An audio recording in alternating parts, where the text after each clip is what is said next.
Hi everyone, welcome to the class. Welcome to Vedantu J English. I'm Diksha, your chemistry master teacher. So everybody, let me know if I am clearly visible and audible to all of you or not, so that we can start with our chemical equilibrium and ionic equilibrium. So everybody, let me know in the comment section if I am visible and audible to all of you or not. Yes, students, let me see for myself also if I'm visible and audible to you or not. Yes. Okay, everybody. Hello, good morning. I can't see any energy in the comment section. No Josh in the comment section. Where are you all, guys? And I know 10 days are left, but that's why I have taught you the most important chapters here. Right? Okay. And I'm going to take up 3 sessions where we are going to do in fun session, we are going to do naming reactions, like important naming reactions. In other, we are going to do all the important exceptions of inorganic chemistry. And third will be for physical chemistry, right? Most important formulas. Okay? Yes, everybody? Chalo. Let us start, ma'am. Why? Okay. Chalo. Now here, let us start from the very first thing, that is chemical equilibrium. So already handwritten notes I have made for you, right? So from those handwritten notes only, we are going to cover chemical and ionic equilibrium, right? Okay, yes. Let us start from the first thing, that is chemical equilibrium. So first question that can be asked to you is regarding rate and concentration.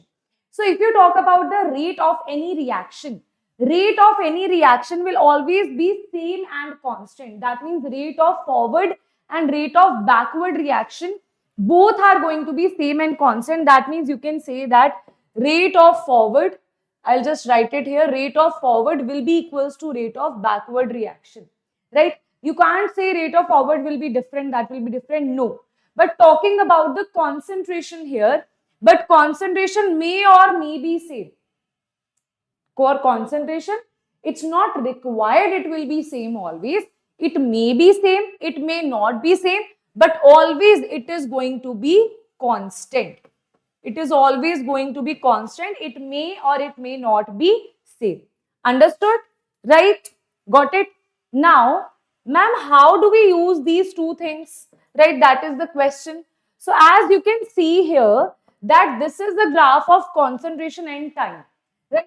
We are saying that concentration will be same, will be constant, but it may or may not be same. So, talking about this first graph, this second graph, this third graph, right? Are all of them correct or not? Tell me, this is A, B, C. Which of the following is correct? A, B, C. Out of this, which of the following is correct? Or is it just one is correct? Or is it two are correct? Right? Whatever is your answer, let me know in the comment section. Yes, everybody? Okay, everyone. Yes. Very good. I can't see the answers in the comment section. Yes, students. Focus should be here, and otherwise attempt 2 is also going to go in vain only, right? So if you're not answering anything, then to no use, right?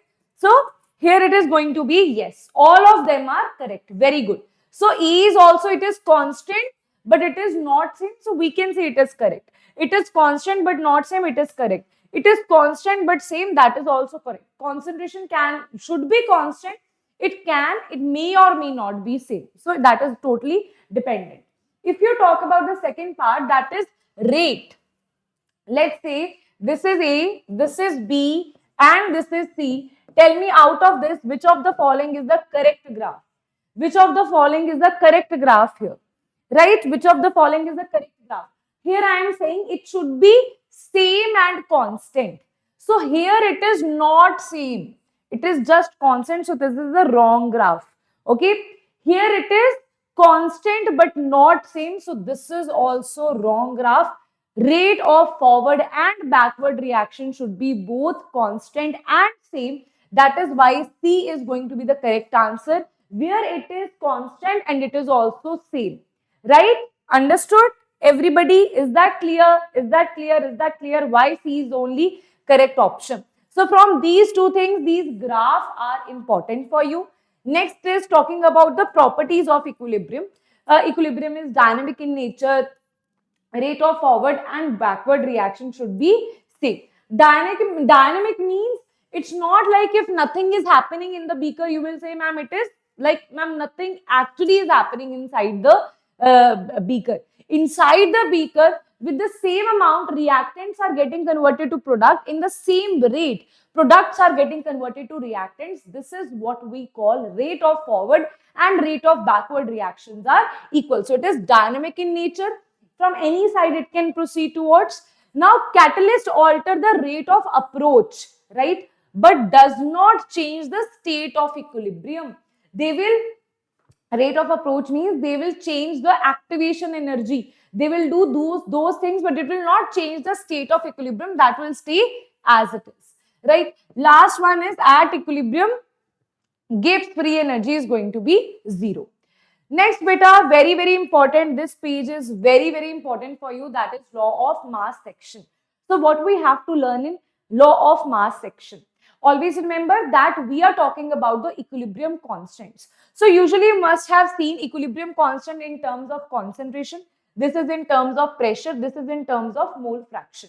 So always it is going to be, if we are talking about concentration, the product of concentration of product side raised to the power the stoichiometry divided by the concentration of reactants raised to power the stoichiometry.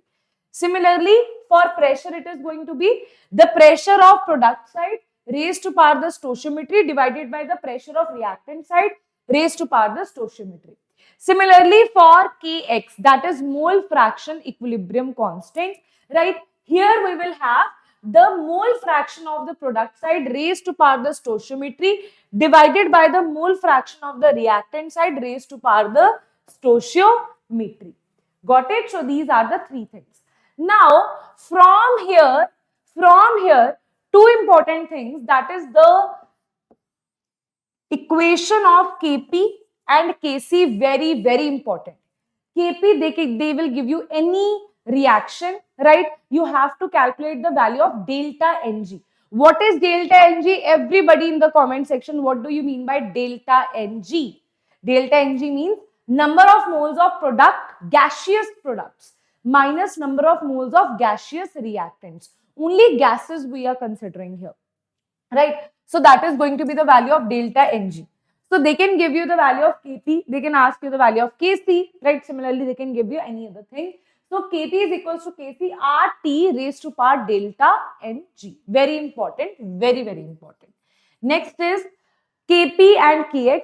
This till now so they have not asked, but the chances are they can ask you this, because if they want to form some new question, then that can be formed out of Kp is equals to Kx P raised to power N delta Ng. That is the direct formula from where, for example, they have given you all the hints to solve the value of Kp. From that, they are asking you what is the value of Kx. So you will calculate it from this particular formula. Beta, tell me, is that clear or not? Now, let us talk about the units. Units of Kc are mole per liter delta Ng, right? In that reaction, whatever is the value of delta Ng, mole per liter raised to power delta Ng. Units of Kp are atmospheric delta Ng. And whenever you are calculating the value of Kp, there should be at least one gaseous species. If there is not even one gaseous species, then you cannot calculate the Kp of that reaction. That is not possible, right? So if you see this here, this thing here, this I'll tell you after this. So this is the reaction where you have, this is solid, this is gas, this is gas. So in the calculation of Kp, I will only take that particular product or reactant which is in the gaseous state. So this will be Kp. If this, I'll write it as Kp. Yes, I'll write it as Kp. Okay. Kp is also written like that. Okay. I'll write the value of Kp here. Kp is equals to pressure of C raised to power C divided by pressure of B raised to power B. That is the value of Kp. Because whenever you are calculating the value of Kp, you have to take only the gases, right? And also in case of, also whenever you are calculating the value of Kc, remember one thing, the concentration of pure liquid or pure solid is going to be 1. So you can't take the concentration of this will be 1 only, unity only. So we'll say Kc is equals to C raised to power C, B raised to power B. Understood? Yes, everybody, is that clear? Is there any problem till here? Is there any problem in this particular page? After completing each page, I'll ask you if there is any problem or not, and you have to immediately answer if there is any problem, then let me know. If there is no problem, then we will go towards the next page. Okay, here beta, understand one thing, that I'll write down 2-3 values here, okay, of R. I'll write down 2-3 values of R here. So beta, see, if R you have to answer in joules, joule per Kelvin per mole, then what you will say? You will say this will be 25 by 3, or that is basically 8.312. Right? In fraction, it becomes easy for you to answer, to do the calculation. So that is why this is the case. If they ask you in Kelvin, this is in joules. If they ask in Kelvin per calories per Kelvin per mole, in that case you will take it as 2. If they ask you this in liter atmospheric, you will take it as 1 by 12, or it is 0.0812. It is 0.0821. Sorry, it is 0.0821. But what you have to take in calculations? Take this or take this in calculations. Okay, understood? Got it? Chalo.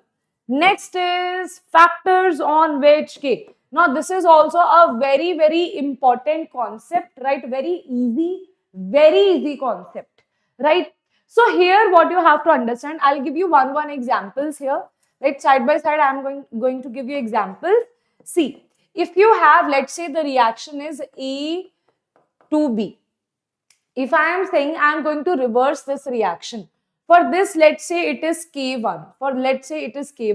If you reverse this reaction, let's say it is B to A, whenever you are reversing, the new K2 will be the inverse of the original rate constant, original equilibrium constant, not rate constant, equilibrium constant, right? Then if you multiply it with some number, let's say I'm multiplying it with N, right? So it will be NA to NB, right? Now, whenever you multiply this with some number, the new K2 will be equals to original K1 raised to power that number, right? If you, let's say you divide it with some number, right? I am dividing it with N, okay? I have divided it with N. Now, what I have to do? This K2 will be equals to K1 and whatever you have divided it with. I have divided it with N. So that means if I divide it with N, that means I am multiplying it with 1 by N. So that means when I am multiplying with 1 by N will be in the power. Got it? Yes, everybody, 1 by N will be in the power. Acha. Next is, if you add two equations, let's say I have this equation and I have one more equation, let's say that is C plus D, okay? C and D, which is having K2. Now, when you add two equations, then what can happen? This is A plus C give rise to D plus B, right? Then the new K will be equals to the multiplication of original 2Ks, what you have added. The two equations, what you have added, the new equilibrium constant will be the multiplication of the two original equilibrium constants, right? When you subtract it, it will be division. Let's say it is A minus C and this is D minus B. Then in this case, it will be K3 is equals to K1 by K2. Yes, everybody, tell me if that is clear to you. If that is clear to you or not. Hanji, if that is clear to you, then everybody let me know in the comment section. If that is not clear, then also let me know in the comment section. I can see you guys are chit-chatting with each other a lot. This will not work. This will not give you anything in your JEE exam, right? You will not get any seat, beta. Nothing you can do with your board examination marks, nothing. If you don't have good college, right, then you will, you will get stuck in that loop. The loop of going to a bad college, then bad internship, then bad placement, then depression, anxiety, then thinking about my package is low, my this is low, that is low, everyone is doing good. That all depends on just one thing that you should be doing today, right? That is studying. If you study good, right, you will end up being in a good college and eventually good internships, good exposure, right? Then you can be a very good entrepreneur as well, because the teachers, right, in good colleges, they have good experiences, right? They have good opportunities, right? After that, you can end up in a very good company, very good placements, right? Things will change, right? One step, the opportunity will not knock your door again and again. Only one time it is going to knock your door. If you just don't open it, you just ignore it, then that is going to go. That is going to go, fade away, right? And you will sit there crying after 5 years that why I didn't study when it was a time to study, right? So this is a wake up call for all of you. You still have 10 days. Don't waste it on unnecessary things. If you don't want to study, just go, just leave this live session. If you actually want to study, then be here. There is no use of being here. If you're like, ma'am, my attempt one was very good, then why you are here? Then go and study for JEE Advanced. If your attempt one was not good and still you are chit chatting here, then no one can be as stupid as you, right? You are in the class. I would rather say, if you don't want to study, go and roam around, right? Why I'm saying that?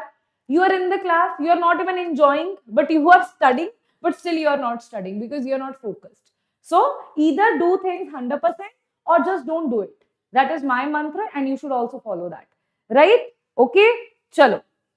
Now, here, next page, beta, next page is going to be factors on which equilibrium constant depends. Okay, what are the factors on which equilibrium constant depends?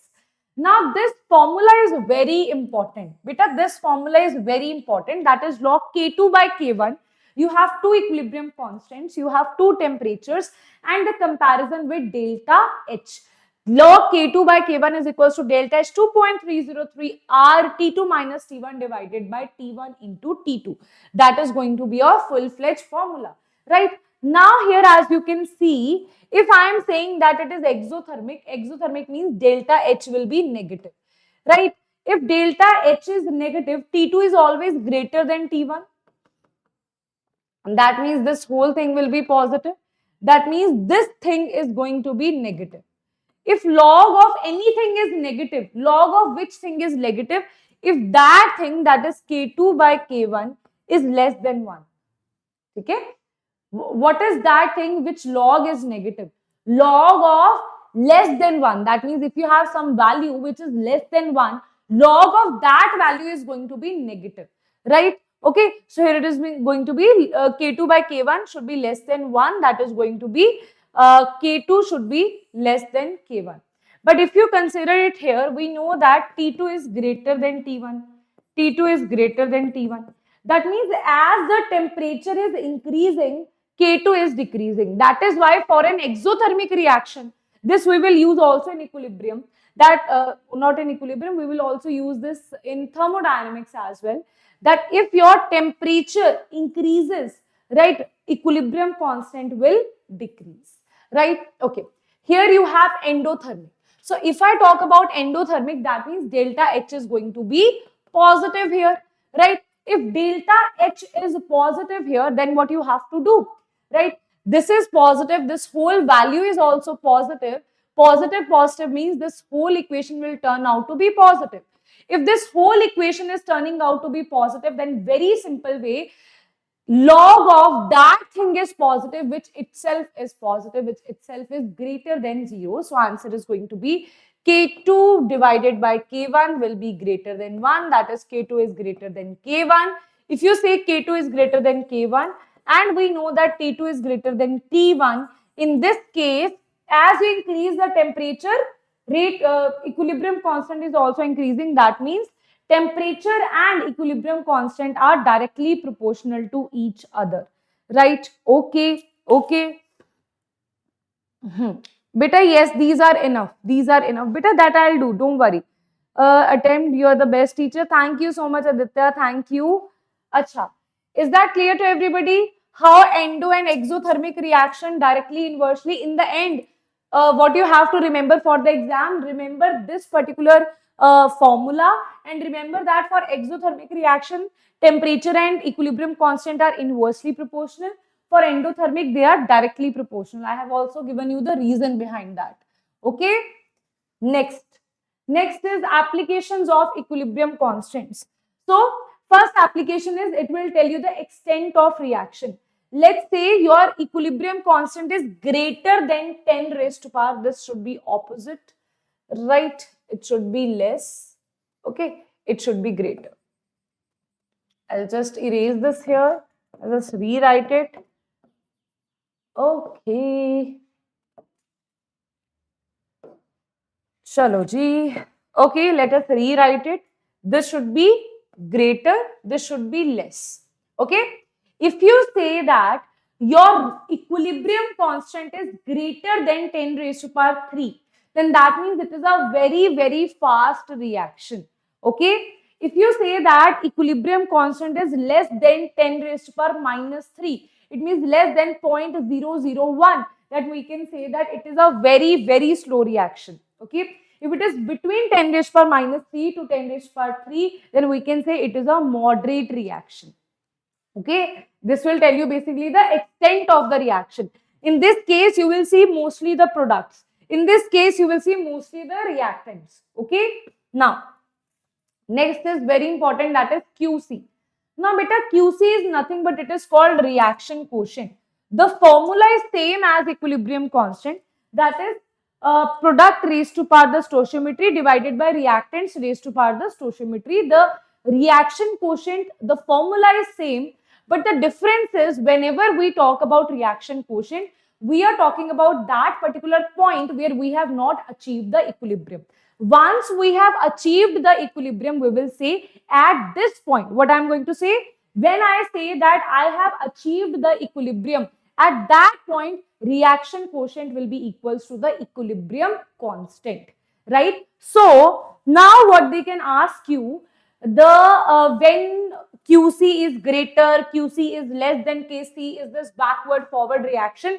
And this beta, they will not ask you directly. They will give you some numerical where you have to firstly calculate the value of QC, right? Then after that, they can give you any value of KC. Then you have to compare. Then you have to tell whether it's forward or backward reaction.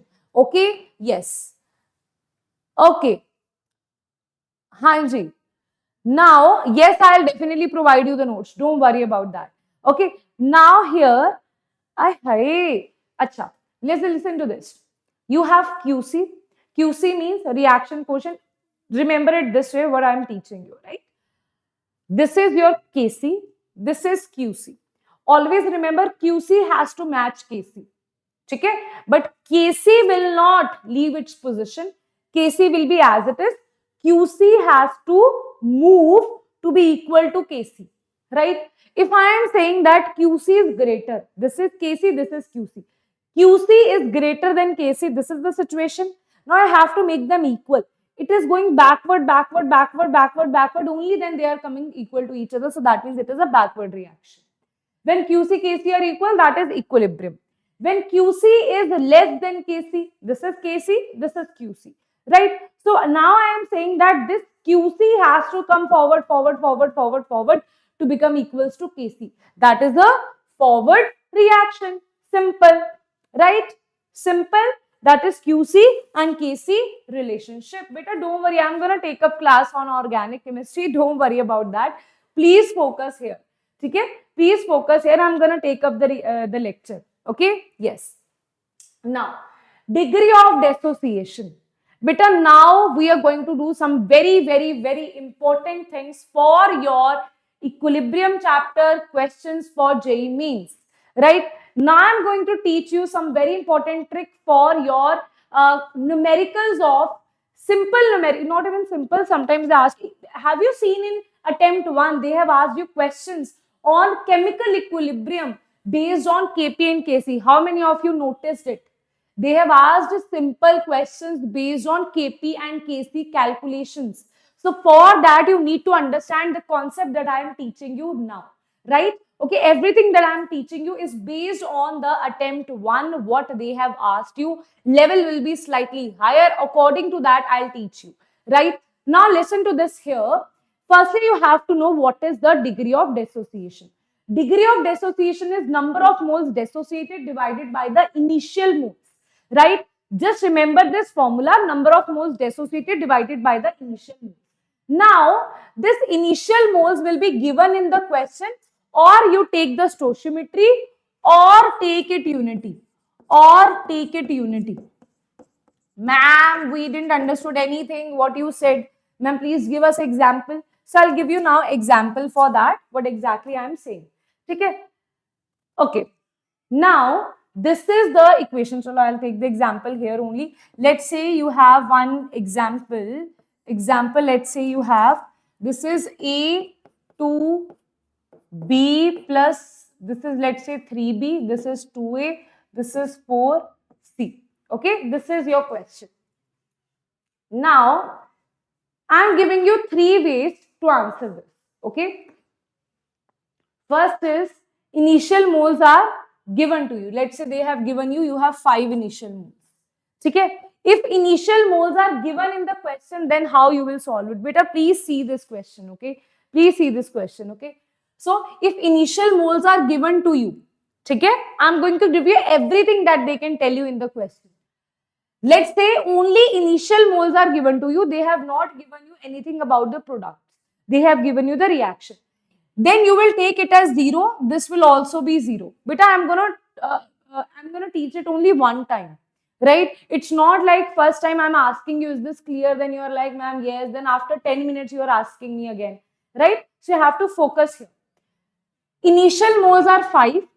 Products are not given. So that means product, I'll take it as 0. Now, how I will calculate the value of degree of dissociation? I am saying at equilibrium, let's say 5 minus how much amount is dissociated?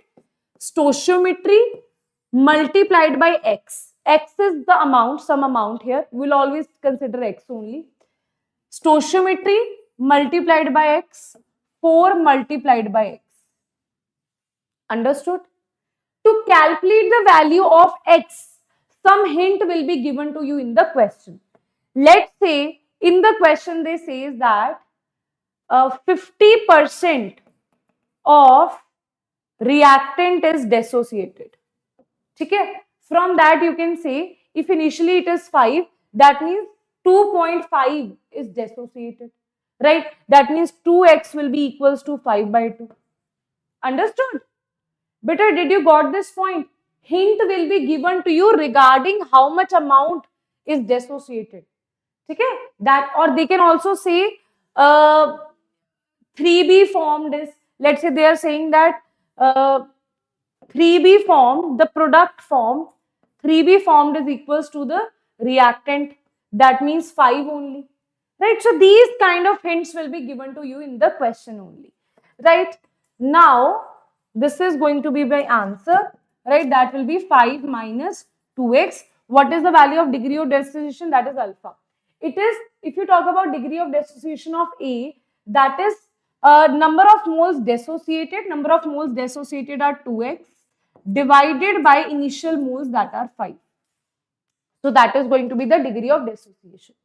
Now, ma'am, what if, beta, firstly tell me, is this thing clear to you? If initial moles are given to you in the question, then what you have to do? If initial moles are given, then this is what you have to do. Example, initial moles are not given. Okay? Let's say, ma'am, initial moles are not given. Then if initial moles are not given, you can take the stoichiometry or you can take it as unity. I'll take both. Okay? One by one, it's totally your choice. It's totally your choice what you want to do. If initial moles are not given, right? Let's see which will make it easy, right? If I take stoichiometry, it will be initial moles will be 2. This will be 0. This will be 0. This will be 2 minus 2x. This will be 3x. This will be 4x, right? Then alpha is going to be the number of moles dissociated divided by the initial moles, right? So that is going to be x only. So that is why I always prefer taking initial moles as stoichiometry only. Okay? That is why what I prefer is taking initial moles as stoichiometry of the reactant if nothing is given to you, right? But if you say that, ma'am, in some books they also take, ma'am, initial moles as unity. Ma'am, can I do that? Yes, definitely you can do that, right? 1, this is 0, this is 0, this will be 1 minus 2x, this will be 3x, this will be 4x. Then value of alpha is going to be number of moles dissociated divided by the initial moles, that is 2 into x. Accordingly, what you take the initial moles, right, the way you solve the question will change. So to make the calculations easy, you can take initial moles as the stoichiometry if nothing is given to you. Okay, beta, understood? Understood or not? Now I'll take only that value where I have taken initial moles as the stoichiometry only. Okay, ji? Understood? Let us jump to the next thing. Okay, ji? Okay, take initial moles as stoichiometry if nothing is given about the initial moles, right? Then alpha will be number of moles dissociated. In that case, alpha will always come out to be x.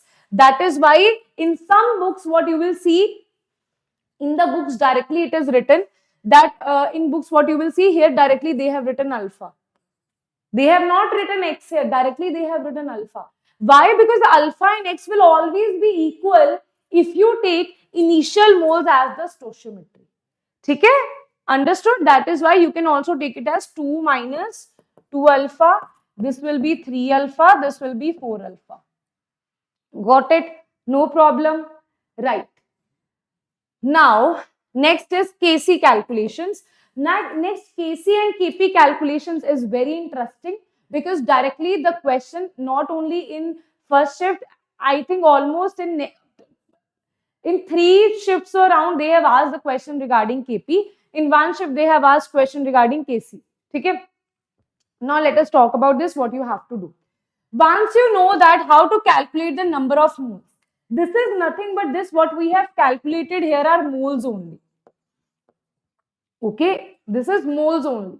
Now here I am taking everything as unity, right? Just to make the calculations easy for you. Right, Baki, it's totally your choice what you want to take. Right, I am taking it as unity. Right, so here it is, initial mole is 1, initial mole is 1, initial mole is 0.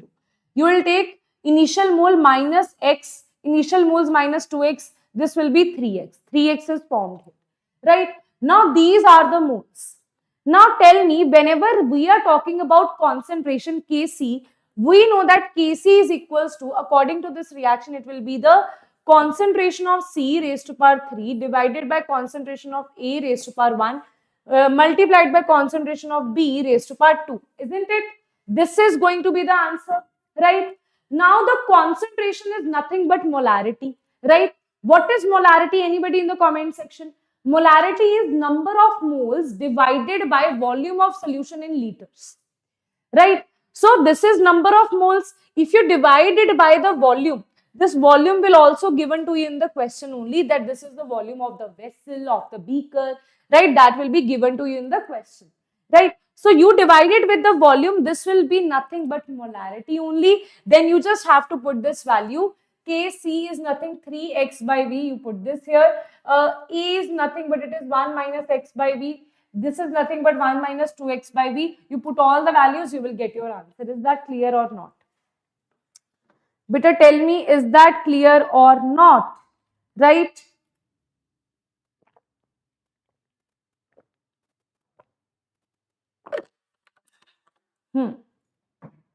Number of moles per liter solution, right? That is clear to everybody. What is how to, beta, this is the general.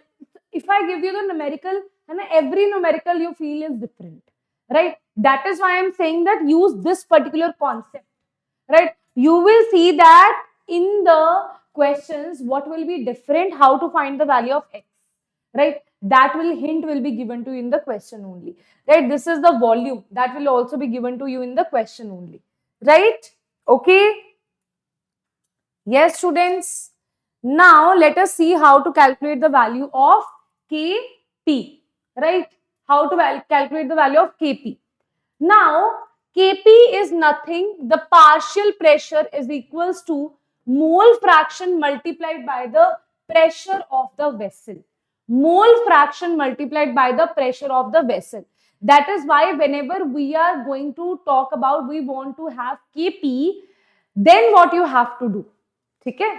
This beta I am telling you difficult numericals where pressure is not given, right? You have to find the pressure here, right? If pressure is directly given, that is a one step question. Okay? Then so you can directly say that Kp is equals to, this is pressure of B cube divided by pressure of A square, pressure of C raised to power 4. This you can easily answer. It's not a big deal. I don't even need to tell you that, right? So this is pressure of B is given, pressure of A is given, pressure of C is given, nothing big deal, right? Big deal is when you don't know how to calculate the pressure of B. That is not given in the question. Okay, then what you have to do? Firstly, moles you will calculate, right? Once you have calculated the moles, what is the total number of moles? You tell me total number of moles will be equals to 2 minus 3x. Okay, in every reaction that is going to be different. Okay, so here it is coming out to be 2 minus 3x. You divide it by total number of moles, you will get the mole fraction of A, B and C, right? Once you get the mole fraction, you have to multiply this with the pressure that is given in the question, that is the pressure of the vessel. You multiply this, that will be your partial pressure. Now you just have to put all these values here. Pressure of B you have to put here, pressure of A here, pressure of C here. Then you will get to know your full answer like this. One question in JEE only, they have asked based on this derivation only. They have given one reaction. They have asked question based on this derivation only. Okay, so that is also asked. Tell me, beta, is that clear or not? Clear, clear, clear. Okay, shall I move ahead? Okay, yes. Now, let us talk about the vapor density. This question, I would say it is not very frequently asked. Just go through one question, right? It is not even asked in JEE. Just go through this once. So this X, right? Okay, that we were talking about the moles that is dissociated, right? That X is going to be equals to capital D minus small d divided by small d n minus 1. Where capital D is the vapor density of reactant, small d is the vapor density of the mixture, and N is nothing but stoichiometry of product by stoichiometry of reactant. If you want to skip this, you can skip this because this is not at all important. Okay? Chalo. Now, this is the important part, that is the relation of delta G and equilibrium constant. Delta G is equals to minus RT ln K equilibrium. Very, very important question. Very, very, very important formula, right? This they can definitely ask you and easily you should be able to answer this, right? Now here, if I say in terms of Kc and delta G, for a spontaneous reaction, delta G should be negative. If this is negative, K equilibrium should be greater than 1, right? If this is positive, delta G is positive, then K equilibrium, right? That means natural log of equilibrium should be positive. It is only positive if Kc is less than 1. Wait a minute. No, it should be negative. Okay? If this is positive, then natural log of K equilibrium will be negative. That will be negative only in case when Kc is less than 1. Right? Next, beta, you have, if you have delta G is equals to 0, that is the case of equilibrium. There is no shift, then Kc is equals to 1. Right? If you have a spontaneous reaction, that will go in forward direction. Non-spontaneous will go in backward direction. When delta G is equals to 0, that is nothing will happen. No shift is going to take place here. Right? Okay. Next is Lee-Chatelier principle. Next is, let me just see your chats here. Yesterday they released Divya, madam. Water, okay. Anyone free? No, we are not free. We are very busy. What you guys are doing here? What you guys are up to, huh?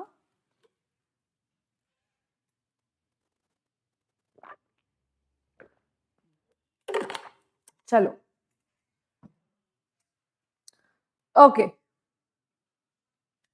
Now, when I see your chats, I to get very disappointed. I don't feel like teaching when I see your chats. Can I see something related to chemistry here? Right, not your chit chats over here. This is not an Instagram or a Snapchat where you're chit chatting with each other. This is not a dating platform, guys. This is a classroom, right? So you have to focus on the class. For that, you have other platform as well. You can go download it and do chit chatting as much as you want to do. Nobody is stopping you here. I'm not your mama to stop you, right? But I am your teacher. My duty is to tell you that focus here. Okay? Chalo. Now, this is Lee Chatelier's principle.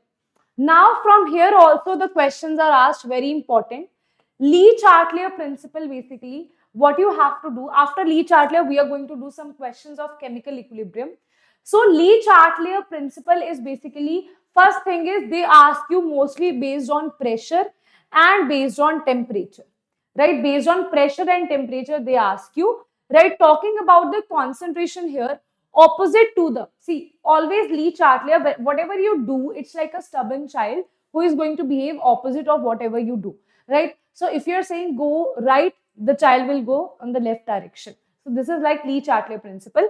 If let's say you are opposite to the increase or decrease in concentration, means if you increase the concentration of the reactants, it will try to decrease the concentration of the reactants. So that is why it will move in the forward direction. If you increase the concentration of the reactants, if you decrease the concentration of the reactants, it will try to increase the concentration of the reactants and it will move in the backward direction, right? Similarly for products, if you increase the products, it will say, no, I want to decrease the products. So it will try to decrease the products and it will move in the backward direction, right? If you, let's say you are decreasing the product side, you are decreasing the concentration of the products. It will try to increase the concentration of the product and it will move in the forward direction. Okay, it will always behave in an opposite manner. That is the first thing, right? Once you have finished this thing, next is our pressure. So based on pressure, directly remember these things, that whenever you are increasing the pressure, in the by the piston, that will move in that direction where number of moles are less. Let's say you have a reaction which is having 3x give rise to 2x plus 5 plus y plus 2y. 2y plus 3z. So this whole is 5, this whole is 3. Okay, and all of them we are talking about the gases. We are not talking about the moles of solid or liquids. We are talking about the gaseous moles here, right? So here gaseous moles are less in the reactant side. So in this case, it will move in the backward direction. When pressure is decreased, it will move in that direction where number of moles are more. That means in the forward direction. So based on different reactions, it will go in forward and backward direction. The thing that is fixed is when you increase the pressure, it will move in less moles. You decrease the pressure, it will move towards more moles, right? Okay. Volume, that is inversely proportional to the pressure. If I say that when you increase the volume, right, it will go in that direction where moles are more. Moles are more because it is inversely proportional to the pressure. When you decrease the volume, it will go in that direction where moles are less because it is inversely proportional to the pressure. Okay, next students, we have the temperature. If you talk about the temperature here, this thing I have already told you that in case of exothermic reaction, T and equilibrium constant are inversely proportional. That means for an exothermic reaction, when you increase the temperature, it will go in the backward direction. In an endothermic, when you increase the temperature, it will go in the forward direction. Okay? Understood? That means it is directly proportional. It is going to increase and decrease according to that. Right? Okay. When you add some inert gas into it, At constant volume, nothing will happen. But at constant pressure, number of moles are more. What I told you, at constant volume, nothing is going to happen. At constant volume, nothing is going to happen. But at constant pressure, it will move in that direction where number of moles are more. Okay, got it? Yes. Ma'am, let's do sums. After this, we are going to solve that. Right? Now, examples are, let's say Haber's process, this SO2 contact process, or combustion. These are exothermic in nature. When you have the decomposition reaction, or let's say N2 plus O2, the formation of NO, these are endothermic reactions. Right? So these were some of the examples. Okay? Before starting ionic equilibrium, let's do some questions of chemical equilibrium. If you are ready for the questions, then let me know in the comment section. If you guys are ready for the questions, then let me know in the comment section. Okay?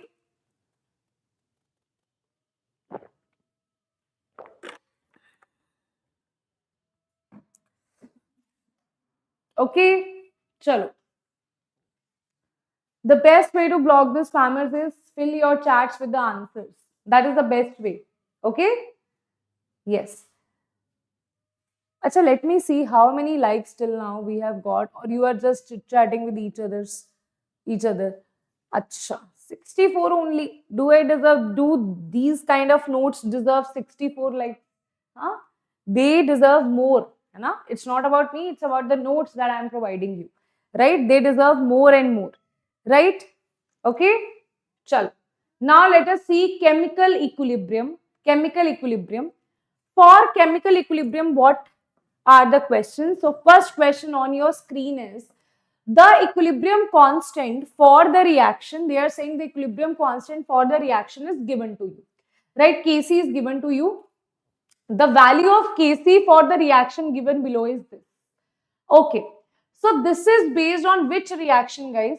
This is based on the rate constant changes when you multiply it, when you add it, when you multiply it with some number, when you reverse it, how your equilibrium constant is going to change, right? So SO3, if you talk about these two things, what exactly we are doing?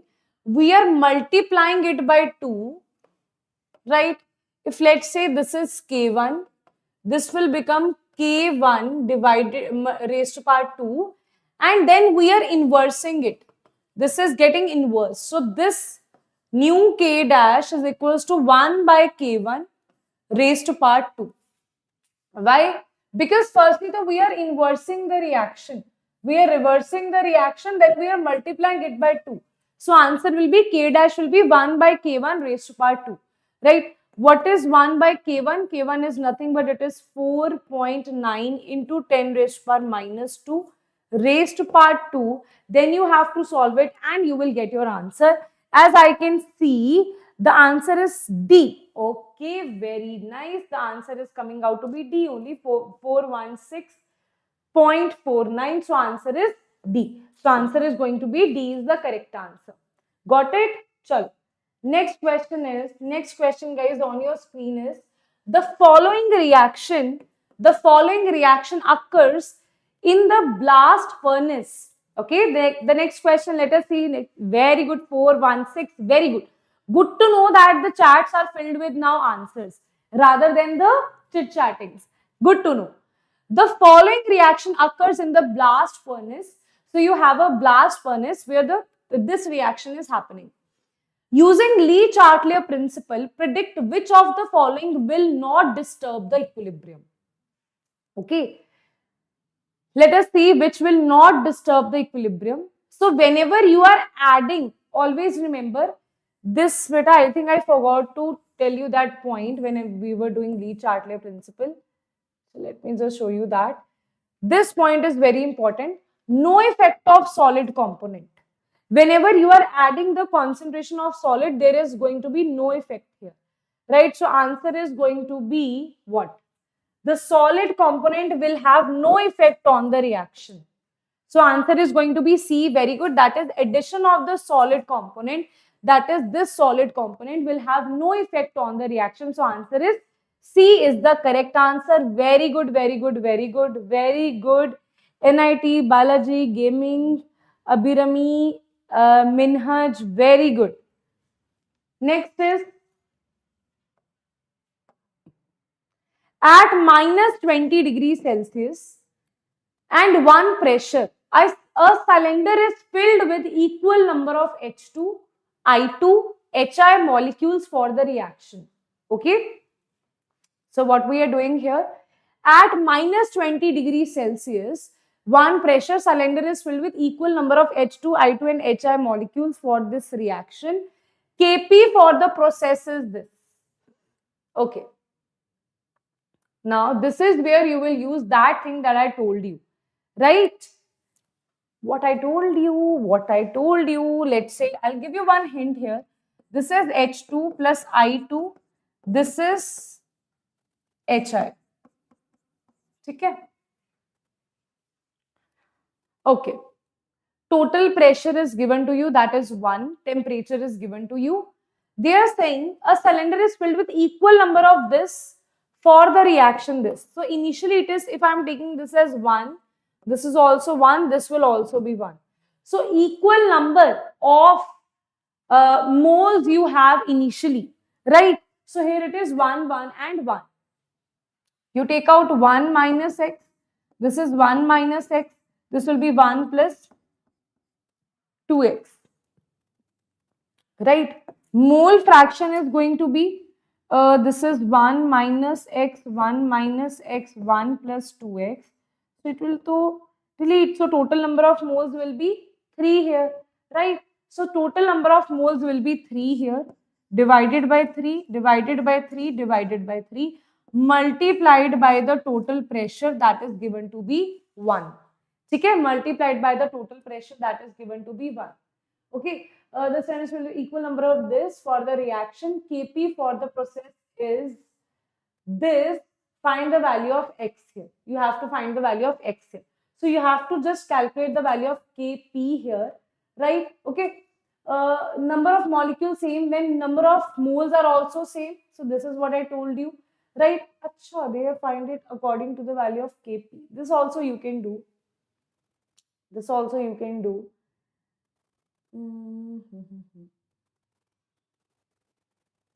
Wait a minute.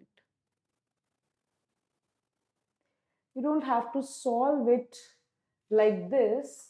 Kp is equals to Kc. You can also solve it in other form, right? So you can also solve it something like this. This will be 1 plus 2x. Either so you can basically, this is now the pressure, okay? Multiplied by 1, multiplied by 1, multiplied by 1. This is the pressure.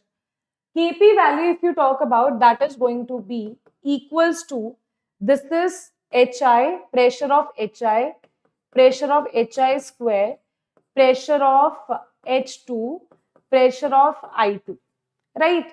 So you just have to put all these values here and then you can get the answer. Or also what you can do, if they have given you the value of this particular reactant here, let me see what other things they have given you. A cylinder equal number of this. Okay. You can also solve it like this, no?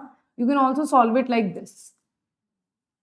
Like here the number of moles you can say it is 1 minus x, 1 minus x, 1 plus 2x.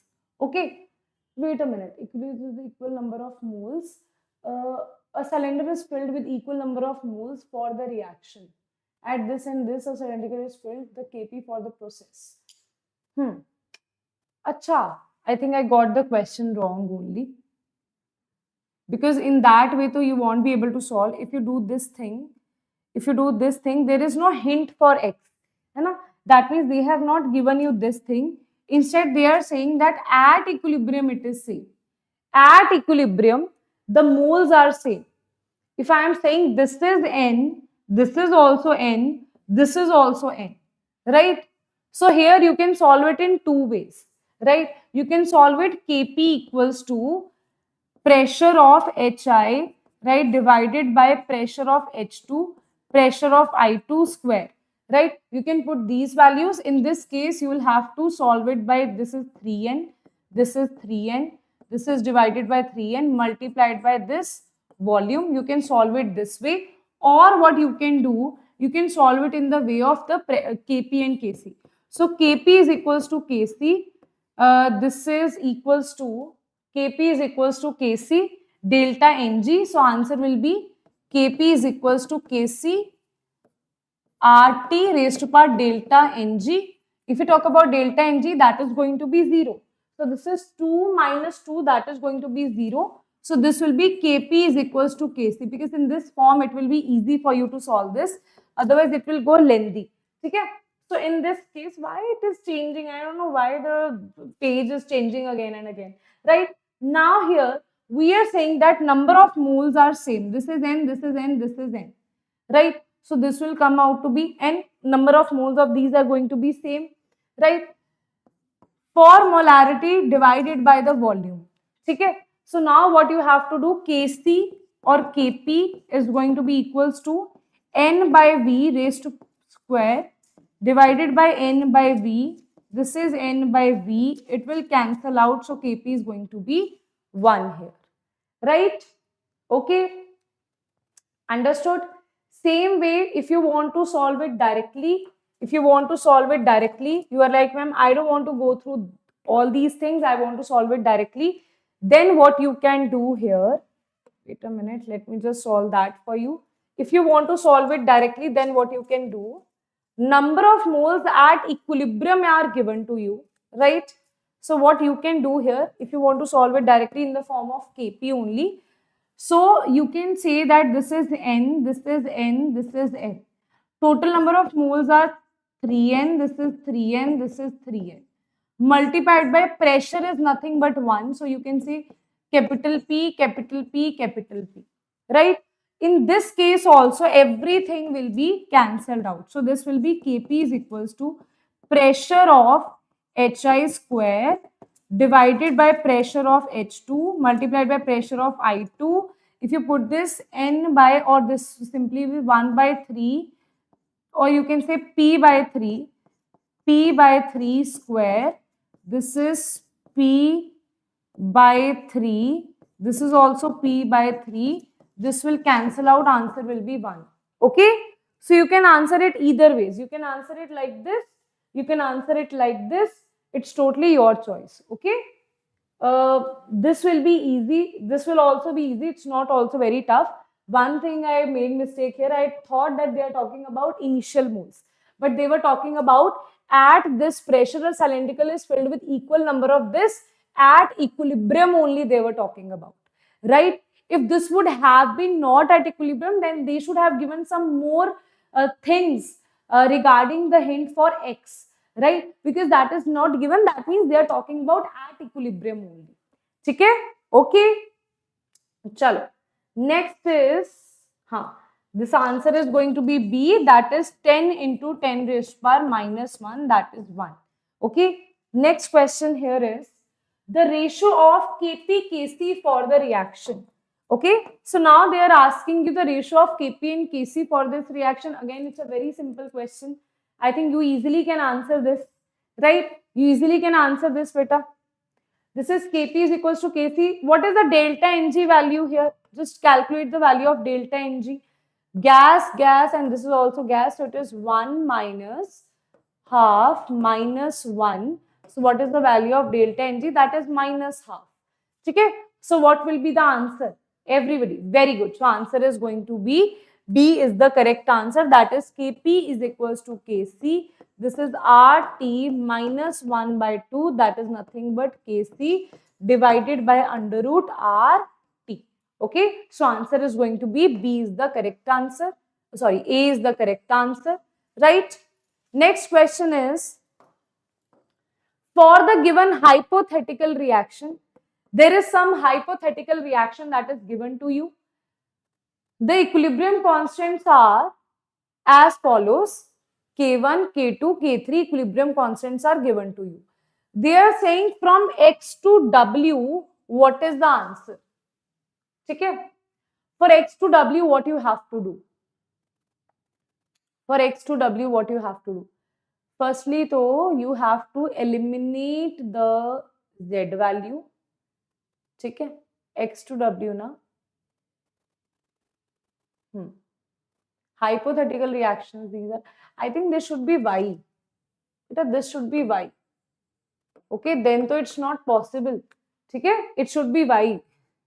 Have you ratified it? Huh? This should be Y. Only then this is possible, because then what we can do, if you add these two reactions, that is X plus Y, this is Y plus Z, and you subtract Z from here. No, if you add all of them, this is X plus Y plus Z give rise to Y plus Z plus W, then Y will cancel each other, right? Then you have to multiply, that is 4 to the 8. Yes. Okay, when you add these three equations, then only you will get 2 into, that means new K dash will be equals to K1 into K2 into K3, that is equals to 8. So answer is D is the correct answer. Okay, yes. Next is ionic equilibrium, right? For ionic equilibrium, what we will do? We will firstly learn the concepts here, okay? Let's learn the concepts of ionic equilibrium. Ionic equilibrium is little difficult as compared to chemical equilibrium, okay? So we have to do things according to that only, right?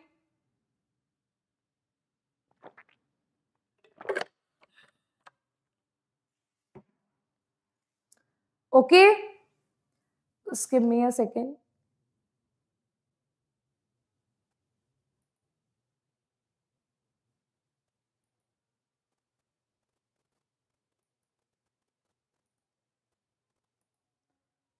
Okay, chalo.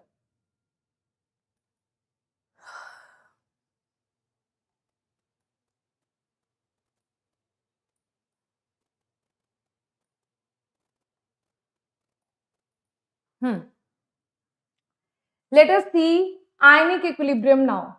Okay. For ionic equilibrium, there are some basic things that you have to remember. Firstly, ionic equilibrium is electrolyte and non-electrolyte. So, for electrolyte is what the things which can be dissociated. Non-electrolytes are which has no dissociation or association, like glucose, urea, fructose. Their degree of dissociation is 0. Electrolytes are which have degree of dissociation. One is strong electrolyte, other is weak electrolyte. Strong electrolyte means that can be dissociated 100%, so alpha is going to be 1. Like HCl, H2SO4, these are strong electrolytes. NaOH, these are strong electrolytes. If you have 100 molecules of HCl, all the 100 molecules will be dissociated. But if you talk about weak electrolyte, it lies between 0 to 1. Okay, so it does not have 100% dissociation. Okay, ma'am, this all the ma'am we have studied, but ma'am, we don't know how to distinguish what are the examples of strong and weak electrolytes. For that, I have made this table for you. Always remember, if you are talking about the strong electrolytes, in case of strong electrolytes, we are talking about salts. All the salts are strong electrolytes. NaCl, NH4Cl, all are strong electrolytes. Right? Strong acids, if you talk about acids and bases, all the strong acids are strong electrolytes. Example, H2SO4, HNO3, HClO4, HClO3, HCl, HI, HBr. Once you know the strong acids, you will get to know the weak acids as well. Weak acids are just remove one oxygen from here, that is H2SO3. Remove one oxygen from here, that is HNO2. Remove one oxygen from this side, that is HClO2. Remove one more oxygen, that will be HClO. Then from here, HCl, HI, HBr are strong, but HF is a weak acid, that is why it is a weak electrolyte. Then you have HCN, oxophosphoric acid like H2PO4, H2PO3, H2PO2. These are weak electrolytes, right? Then you have carbonic acid, that is H2CO3, boric acid, H3BO3, and all the organic acids are under the category of weak electrolyte like acetic acid, methanoic acid, formic acid. All these are weak electrolytes. Okay. Next is bases. Bases very, very important. alkali metal base, alkali metal hydroxides. That means the one that is belonging to group number 1. All the metals of group number 1, when they make the hydroxides, they are strong electrolytes. They are strong bases. And here we are also adding one base from group number 2, that is BaSO twice. Barium hydroxide, no doubt it belongs to group number 2, but it is under the category of strong electrolytes and strong bases, right? All the alkaline earth metals, all the group number 2 hydroxides are weak electrolytes except for BaOH twice, right? That is why this becomes very important. Okay, that is why this becomes very important. I don't want to create hodgepodge on the notes. I want neat notes to be there in the PDF. So here one more thing, that is, this is alkali earth metals except BaSO4, NH4OH, 1 degree, 2 degree, 3 degree amines, and all the organic bases are weak electrolytes. Okay, understood? Yes. Now, next is some acid basis concepts here, right? So out of this, how they can ask you the question, one is from this Bronsted, you should know. This though you should definitely know for your knowledge only, because this is also repeated in organic chemistry as well, right? Arrhenius, how they ask you the question in Arrhenius? In Arrhenius, acid is the one which gives H positive in the water. Here we are talking about in the water it is donating H positive, right? And base is the one which gives OH negative in the water, that is called Arrhenius base, right? What about Bronsted-Lowry concept? So Bronsted acid and Bronsted base are, Bronsted acid is the one which proton donor, which can donate H positive. Bronsted base is the one which can accept the H positive. Here what we have written, which gives OH in the water. Here we are saying which accepts proton, right? So here amphoteric are the ones which do both. That means they accept and they lose also. It after losing H positive, this is behaving as an acid. It is giving CO3 2 negative. After accepting H positive, it is giving carbonic acid. So it is acting as a base also. So some are amphoprotic, that is, they can give and take both H positives, right? They can act as Bronsted acid and bases both, right? Now here, in the concept of Bronsted-Lowry, we also have one concept, that is the concept of conjugate acid and conjugate base. Let us talk about the conjugate acid and conjugate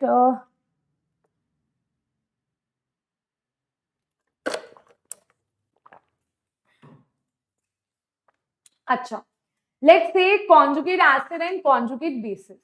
Beta, if you have acid, right?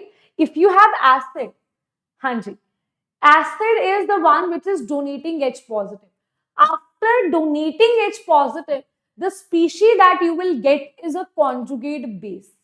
After accepting H positive, the species that you will get is a conjugate acid. Reason being, now this has H positive. That is why it would want to act as a base, and it would want to, now you have taken out H positive here. That is why it would want to gain H positive and become a base. That is why it is called conjugate base. Now this would want to lose H positive and become a base, right? And here it will be acting as an acid, because it wanted to lose the H positive, because you have given H positive to it. Now that is why it's a very strong concept here. That is, if this is strong, then this is weak. If this is weak, this is strong. That means if you are good in losing H positive, right? If you want to lose H positive, right? For example, you have lost H positive and after that you have become conjugate base. Because you were very happy in losing H positive, you won't be that happy in gaining H positive. That is why if you are a good acid, then you are a bad conjugate base. If you are a good base, you are a bad conjugate acid. Inverse they are to each other, right? Next is the concept of uh, acid and its conjugate base, what is the relation? Okay, relation is, if you have an acid which is a weak acid, it loses H positive, you have Ka as a dissociation constant, right? Now, after this, you are adding H positive by doing hydrolysis, right? So it is again gaining H positive by doing the hydrolysis. This is called Kb because it is gaining the H positive, that is why it is acting as a base. So it is KbC. C means, here we are talking about the conjugate base. So that is why it is conjugate base dissociation constant. So it is KbC. The multiplication of this Ka and this KbC is equals to 10 raised to power minus 14. Okay. Multiplication of this Ka and KbC is 10 raised to power minus 14. Very, very important formula. Right. Last one is Lewis acid and bases. Beta, Lewis acid and bases are, this was the final thing, that was final theory of acid and base which covered everything, right? So Lewis said that acids are those which are electron deficient. They would want to gain electrons here with the help of anything, right? So they are electron deficient species which has vacant orbitals, right? Which are positive, which are cations. That is why they accept something, right? So cations except for this and this, and multiple bonds. If you have multiple bonds in any species, they also act as Lewis acids because of the delocalization of the electron, right? Next is Lewis bases. Lewis bases are electron rich. That is why anion act as Lewis bases, right? And the one which has lone pair will act as Lewis bases. Okay. Now let us talk about the ionic product. Ionic product is Kw. Kw is the multiplication of H positive and OH negative. Now, as you increase the temperature, what you will see, Kw is going to increase, right? That means Kw, that means you can see temperature and Kw are directly proportional to each other, right? Temperature and Kw are directly proportional to each other. If nothing is given to you, you always take at room temperature, Kw is going to be 10 raised to power minus 14. Okay, at room temperature, Kw is going to be 10 raised to power minus 14. So answer is going to be 10 raised to power minus 14. As you increase the temperature, it is increasing. At 90 degree, it is 10 raised to power minus 12. With 62, it is 10 raised to power minus 13. Right? What you have to remember, as you increase the temperature, Kw is always going to get increased. Right? And how will it alter different things? Let us see that. So here, the relation, this, have we done this before or not? This we have done before, right? Why it is so? Ma'am, why temperature and Kw are directly proportional to each other? What is the reason behind that? Reason lies in this, it's just that earlier you had simple K2 and K1, here you have Kw2 and Kw1. Okay, we have done this before as well in chemical equilibrium, right? There I told you that in exothermic reaction, temperature and equilibrium constant are directly proportional to each other. And the dissolution of water is nothing but it is exothermic reaction only. Whenever we say there is dissociation of water into ions, it is exothermic in nature. So that is why we can say temperature, as you increase the temperature, Kw will also increase because this is an exothermic reaction. If this is negative, this is positive, this overall will be negative. That is why it is the exothermic reaction. So as your temperature increases, Kw increases. Wait a minute.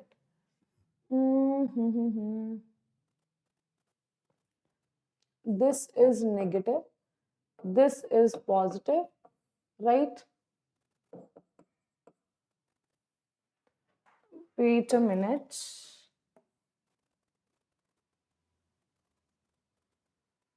Endothermic, sorry, by mistake I said exothermic.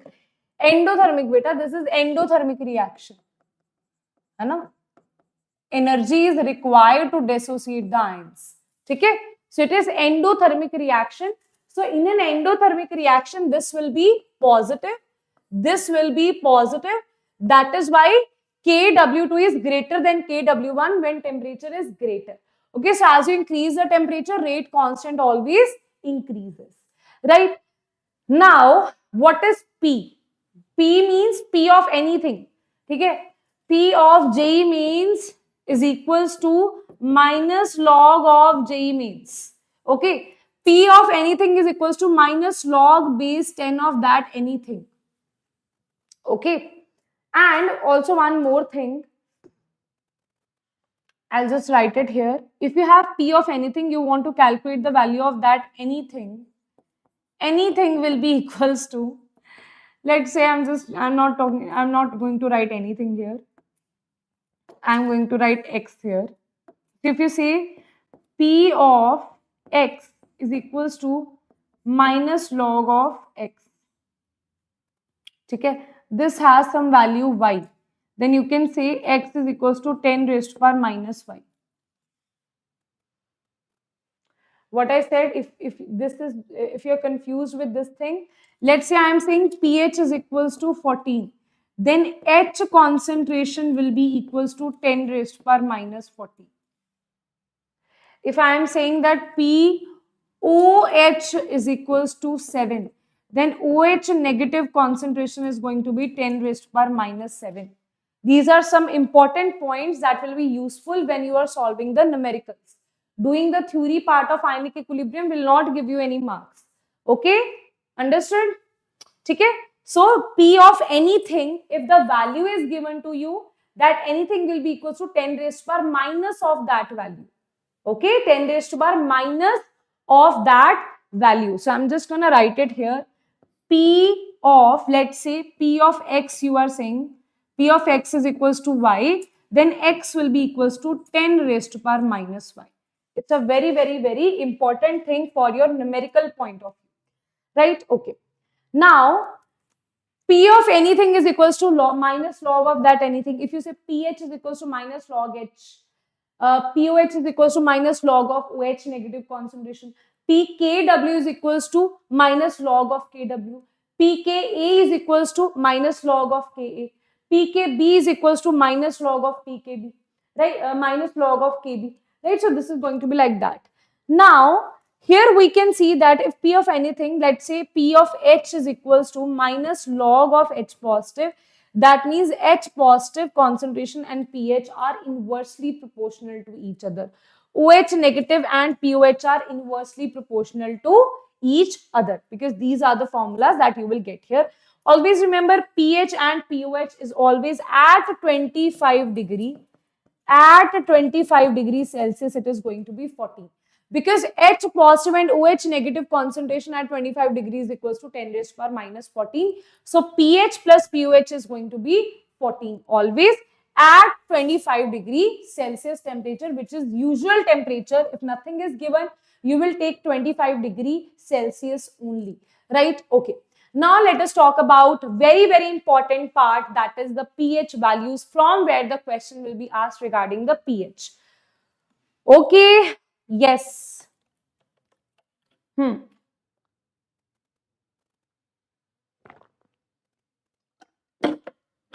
Beta, what should I do by seeing your chats? Your chats are, pata nahi what you guys are talking to each other. I don't I don't think so now. Right now, when we are doing this much important chapter, you should be discussing all these stuff. Okay? Very disappointed I am. Very, very. Okay? Don't do this. When it comes to teaching, I'm a very strict teacher. At least I try. Acha. Now, let us talk about the pH values here. Strong acid, very important. Strong acid, strong bases, two strong acid, two strong bases, one strong acid and one strong base. These 5 pH values are very important. How to calculate them is very simple yet very important. So first is, if you have one strong acid and they are asking you the pH value here. Listen to this. So pH is equals to, we know that pH is equals to minus log of H positive solution. That means you have to calculate the value of H positive solution. If you are able to calculate the value of H positive solution easily, you will be able to calculate this as well. So H positive solution is equals to H positive acid plus 10 raised to power minus 7, that is coming from water. Right? That is coming from water. Now, If your H positive value is greater than 10 raised power minus 6, then you can ignore 10 raised power minus 7. If it is greater than 10 raised power minus 6, you can ignore 10 raised power minus 7 and H positive solution will be equals to H positive of that acid. But if your H positive concentration is less than or equals to 10 raised power minus 6, then you have to add 10 raised power minus 7 into it, right? Okay, it's like if you have a big ocean, right? There is no value of one bucket water. But if you have two bucket water and you have one more bucket water, then you can add. See, if you have a big ocean, I say this is big ocean, I have one small bucket. There is no value, right? If you say you have two buckets, I also have one bucket, then there is value. That is why I am saying that if you have greater than 10 raised power minus 6, then there is no value of 10 raised power minus 7. But when you have less than 10 raised power minus 6, then the value of 10 raised power 7 is there. That is why we add 10 raised power minus 7 into it, right? Similarly, in case of strong base, you have OH negative concentration. If OH negative concentration is greater than 10 raised power minus 6, you can just ignore 10 raised power minus 7. But if your 10 raised power minus 7, that will have value if the OH negative concentration is less than 10 raised power minus 6, right? So answer will be OH negative solution. From there, you can calculate the value of POH, and then by using this formula, you can calculate the value of pH, right?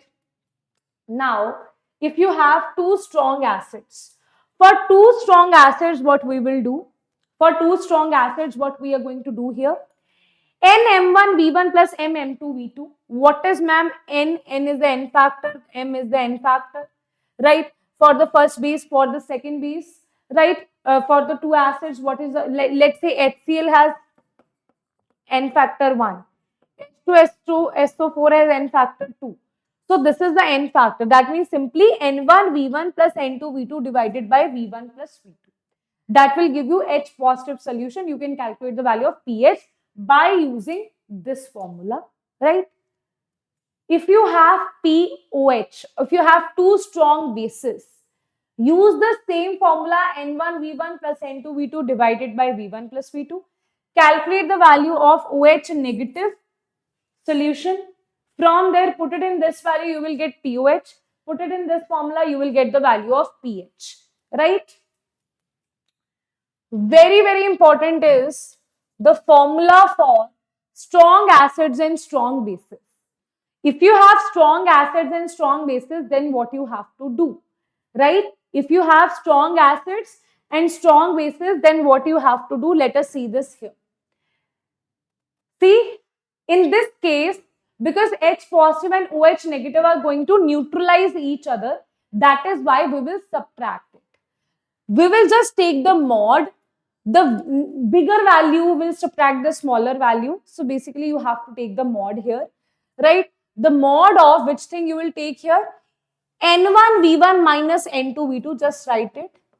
Mod of N1V1 minus N2V2 divided by V1 plus V2. That is going to be the answer for H positive of that solution. Okay? That is going to be the answer for H positive of that solution, or OH negative, right? Or you can also write or OH negative. Can you tell me when there will be H positive, when there will be OH negative?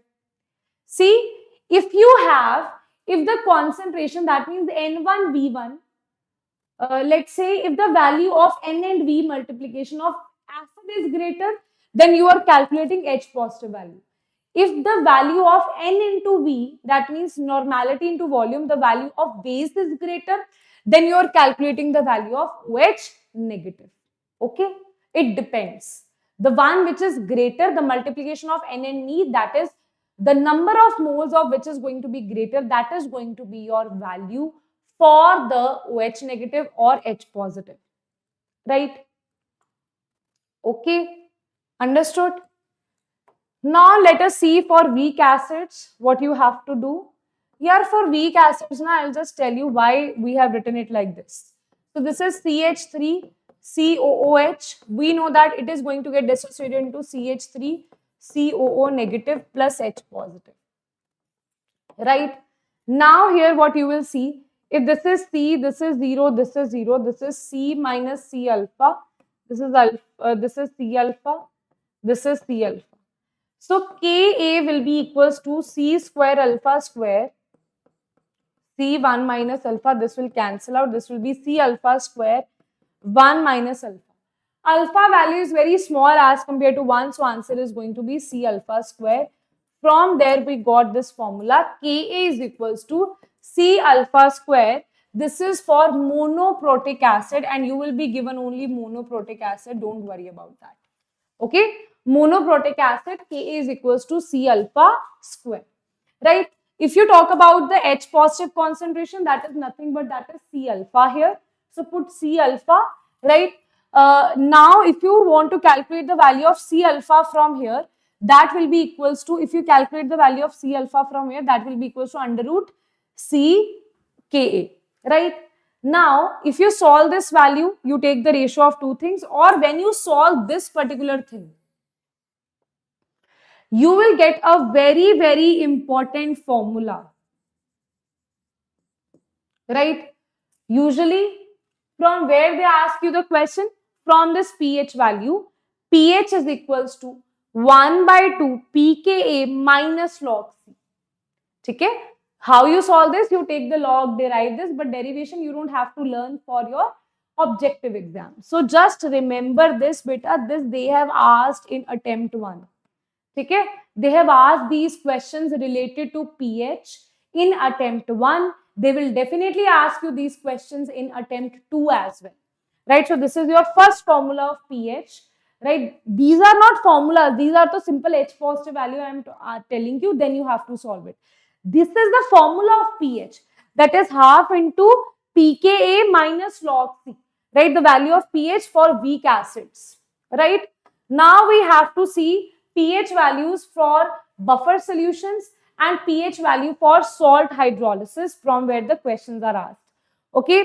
So if you see the pH value for buffer solution, buffer can be of 3 types: acidic buffer, basic buffer, and salt buffer. Acidic buffer is, let's say, when you have weak acid with a salt of strong base. Okay? For example, you have CH3, COOH with a salt of strong base. Weak acid with a salt of strong base, that means CH3, COONA. Or you can also say when you have a weak acid with a strong base. This will also give you weak acid along with the salt of strong base. Okay? Okay? Condition is the concentration of weak acid should be greater. What I said, beta?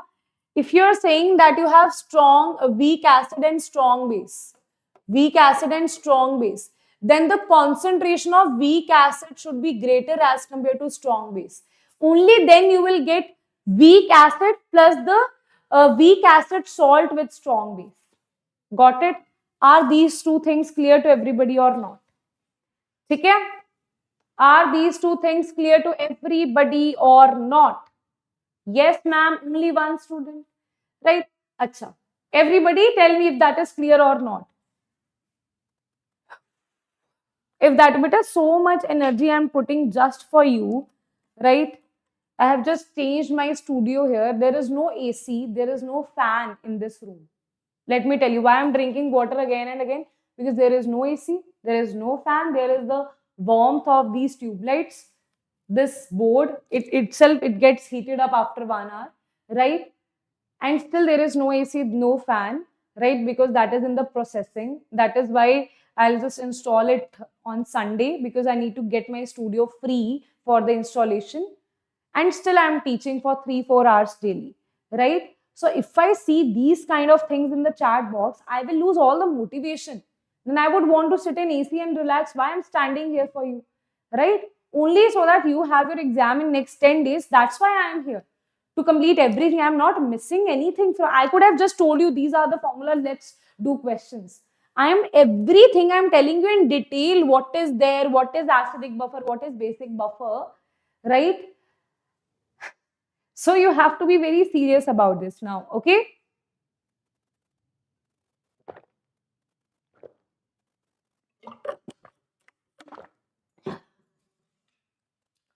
Okay. Now, next is talking about the basic buffer. Basic buffer is the weak base with the salt of strong acid. Weak base, like, can you tell me example of weak base? Example of weak bases are CaOH twice, right? All these are weak bases. MgOH twice.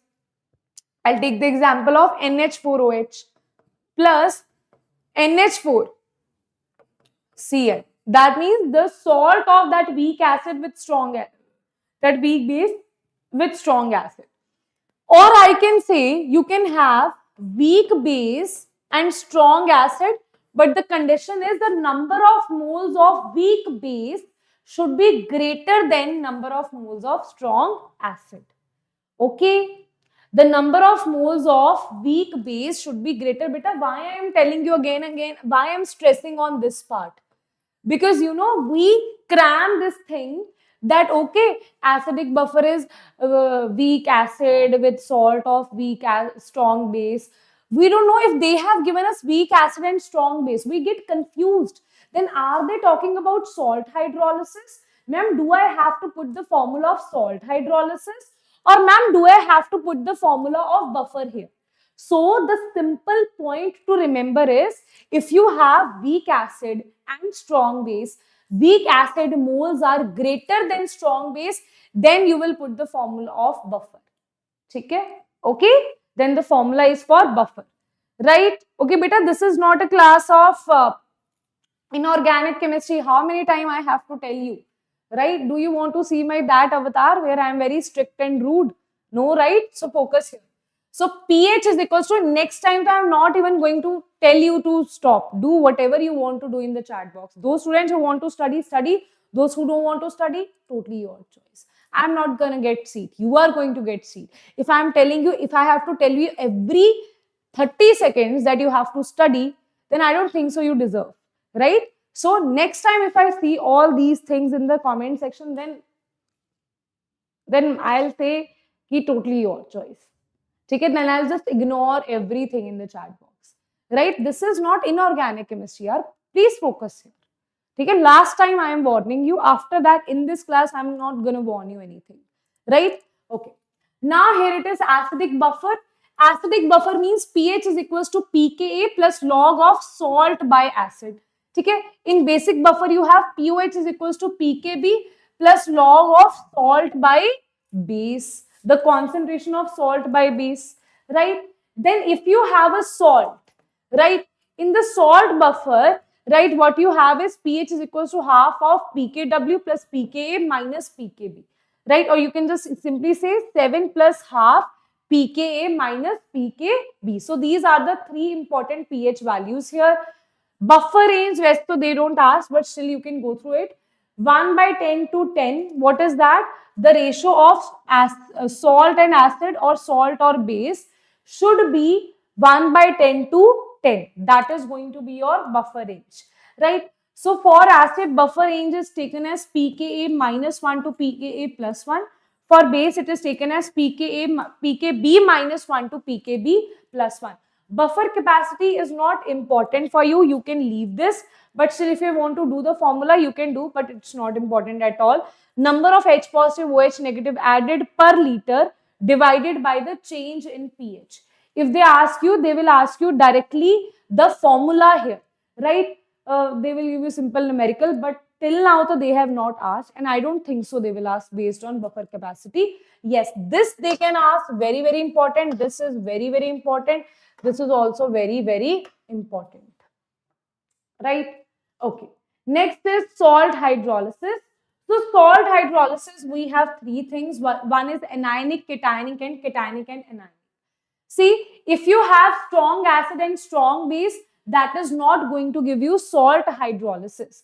For salt hydrolysis, at least one of them should be weak.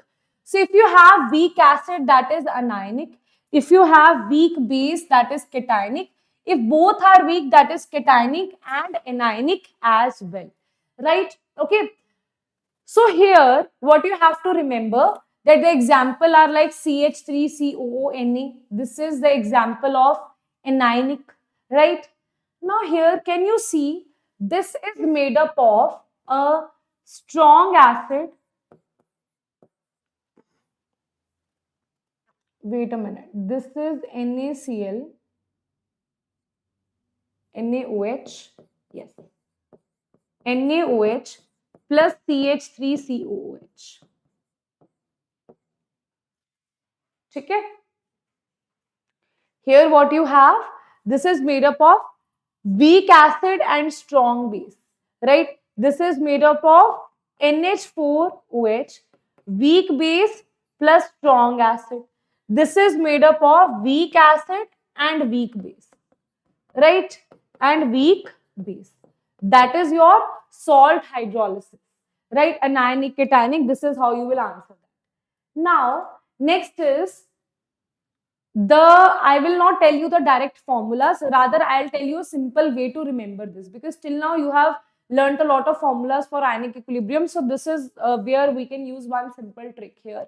So what is that trick that we can use? If one is weak, let's say you are talking about either acid is weak or base is weak, then how you have to remember the formulas? Remember that KH, that is the degree of hydrolysis. This is the degree of hydrolysis. This is the hydrolysis constant, right? So KH is equals to KW by K of weak, whatever is weak. If your acid is weak, this will be Ka. If base is weak, this will be Kb, right? Then H is equals to under root KH, this is KH, divided by the concentration, okay? And CH is equals to H positive or OH negative. That means if you're calculating about weak acid, then H positive is equals to CH, weak base, then OH negative is equals to CH. Let us see how. If you have weak acid, then the value of KH is equals to KW by weak, that is Ka. H is equals to KH by C. Okay? KH is what? KH you have already seen here.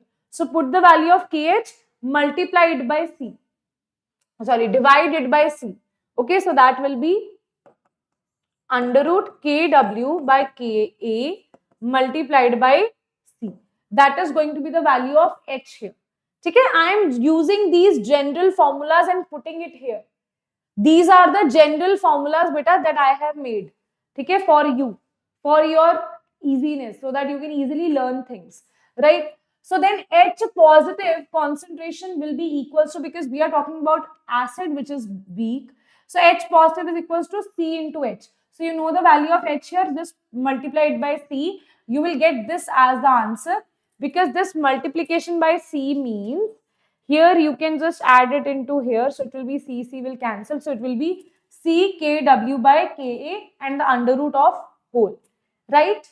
Now, when you solve this, when you take the log here, you take the minus, this will be converted to pH. So the value will be pH is equals to 7 plus half pKb plus log C. Okay, you can also derive this. You will get this as your answer. Understood, beta? You will get this as your answer. Right? Okay. pK half, that will be 7, that will be log C. Okay. Chalo. Now, next is going to be, let me see if this is right or wrong. Let me see, this is going to be minus minus. Beta, let me just calculate this. This will be minus log of H positive. And now whenever you feel that you have forgot the derivation, you can just, when you have forgot the formula, you can do the derivation also. This will be half of minus log C. Okay? This will be minus multiplied by minus. This will be half of log KW. This will be minus, or minus minus will be positive, right? Positive of half of log Ka. Okay? So you have to put minus here, minus of minus half log of Ka. Okay? So this will be your log, this will come out to be this should be minus now. I think here it should be minus, isn't it? This will be minus half of this. This will all come out to be positive. This will be positive of half of log kW, pKw, that is 7 only. Okay? This will be minus of Ka. Wait a minute, beta. Let me just see this. But let me just derive this for you. Okay? Because I think this is a wrong formula. H positive is equals to, this is C half KW. Beta questions I'll take. Just give me a minute. This is Ka. This is minus half. Okay? So this is, take the minus. Take the log firstly here. This will be log of H positive. This is half of log of C. Okay? This will be plus of half of log of Kw. Okay? This will be minus of half of log of Ka. Okay? So now you have to multiply all of this with minus. This will be minus. This will be plus. Okay? This will be plus. So this minus is nothing but it is pH. This is minus of half of log C, right? This is plus half of Kw, that is nothing but 7. Kw is what? pKw is what? It is 14, na? So it will be 7. And this is plus half of log Ka. So if you want to put it plus here, so it should be minus here, minus half of this. So it will be, it can be minus half of log Ka. It will be minus of pKa. So here it should be 7 minus minus half. This should be pKa plus log C, isn't it? This should be minus here. Okay, just solve it. Just see this because this is wrong. So we need to correct it here. Okay.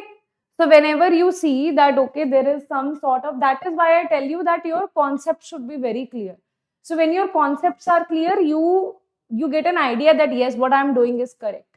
Okay, by mistake, I think I have written here positive. Otherwise, by derivation, we are getting this formula. Right? Okay. Acha. Next is the formula of, let me see, strong acid and weak base. Again, KH is equals to KW by K of weak. Weak is what? KB. Right? H is equals to KH by C. So you put it here, you will get the value of degree of hydrolysis. OH, because we are talking about weak base. So OH is equals to, this is C multiplied by H, then this will be the answer that you will get. Right? After this, what you will see, when you solve this, the answer will be pH is equals to 7 minus half pKb minus log C. This is the answer that you will get for pH. Okay, beta? Understood? Yes or no? Or what else you can do here? You can see the value of POH here. Let's calculate the value of POH here. POH will be, let me just see, OH negative is equals to C half KW half. Now you tell me how you will solve this. KB half. KB raised to power minus half. So what you can do, this is minus log. You can just put the value of log. This is OH negative. Let's calculate the value of POH here. This is half of log C.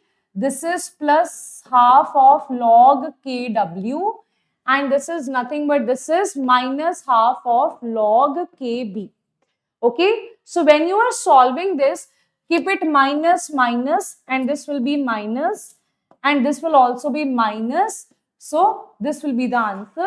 So here it is, POH is equals to, this is minus half. So you can just write it as minus, this is will be minus log of C, na? So you can just put the value here, minus half of log C. Okay, so this will be minus, this will be plus of 14, so this will be plus of 7, and this is going to be minus of PKB. Okay, so this will be half here, minus of half of PKB. So you can answer this 7 minus half log C plus PKB plus PKB. You can use this formula for the calculation of POH, right? And for the calculation of pH, right? pH will be equals to, that is 14 minus of all of this, 14 minus 7 plus half log of C plus PKB. Okay, this is how you will use the formula for pH. Okay, so I'll just ask you to write the formula for POH only directly. Okay, because POH is same as pH here. Okay, that will be better for you to solve it in the manner of pH. Okay, so this POH is going to be same. Here you have 7, here also you have minus, half, half. Instead of pKa, write pKb plus log C. Okay? So this is a better way of learning as compared to pH. This is what I feel, because POH, so pH you can easily tell, that is 14 minus POH is going to be your pH value. But in this way, what will make it easy for you, that you have the value of pH, you just have to change the value of pKa to pKb and you got your answer for POH also, right? So you don't have to learn those many formulas here, right? Okay, understood? You don't need to learn formulas. My duty is to make things easy for you. In this way, things will become very, very easy for you. So now in the end, what you have to remember, just remember KH is equals to KW by KV, H is equals to KH by C, H or OH negative concentration is equals to CH. Once you have calculated this, you can derive also. If you don't want to derive, then you can just learn it as pH is equals to minus half pKa plus log C. For POH, just change this pKa to pKb. Okay.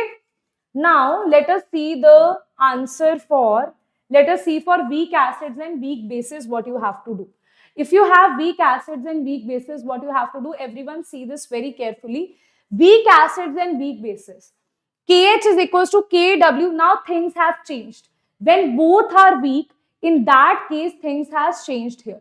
KH is equals to KW by K of weak, whatever is weak. That means here we know that both are weak, so it will be Ka multiplied by Kb.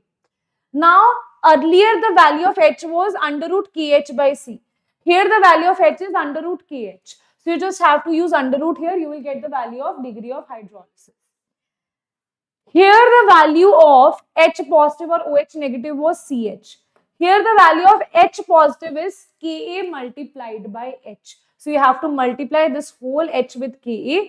You take it inside, so it will be Ka square. It will cancel out. So answer will be Ka multiplied by Kw divided by Kb is your value of H positive concentration. Now after this, you can also solve this. Okay? If you want to solve this, how you will do? Beta, these things I am telling for those students who actually are very weak in cramming. But if you can learn your pH formulas, that would be great, because you can save your time, right? But still, by chance in the exam, you have learned it, but in the exam you forgot. Then what you have to do? You know these tricks. Then you have landed here. But after that, you don't know what to do. What you do? This will be pH. So you just take it as minus, or you can just simply say log of H positive is equals to, this is log of Ka half plus log of half of log of Kw minus of half of log of Kb, right? So here you will get, this is minus, this also you take it as minus, right? Take it as minus, okay? This also you put one minus here. Now this is pH equals to, what is this? Minus log of Ka is pK. So it is half of pKa. Okay? This is minus half of log Kw is what? Log Kw is nothing. Minus log of Kw is pKw. That is nothing but 7. So it is going to be, sorry, that is nothing but 14. So 14 by 2 is 7. So this is minus of half of pKb. Okay, so answer is going to be 7 plus half of pKa minus pKb. Okay, you can easily answer by derivation as well, right? If you are very good in it, or you can just directly learn the formula here. Okay, or you can just directly, I have not written the formula here, so you can just directly learn the formula. That is pH is equals to 7 plus half pKa minus pKb. That is for weak acid and weak bases. Beta, tell me, is salt hydrolysis clear to everybody? So the most important thing is learning the formulas here that we have done here. Okay? Okay. Now, last topic of ionic equilibrium is your solubility product. We are in attempt 1 only. How many questions? I think in every attempt, maybe 1-2 attempts only, not attempt, every shift, only 1-2 shifts only I can see where there was no questions of solubility product. Otherwise, so we could see the question of solubility product in everywhere. है ना? All the shifts mostly. So, two major questions they ask you. One is based on common ion effect. One is simple solubility product. So, this question, very simple question they have asked. Right? So, solubility product is, let's say you have A pair mein you have X, B pair mein you have Y. Okay. So, if you dissociate this, this will be X of A positive, Y of B positive, negative, right? It should be negative. Okay? It should be negative, not positive. It should be negative.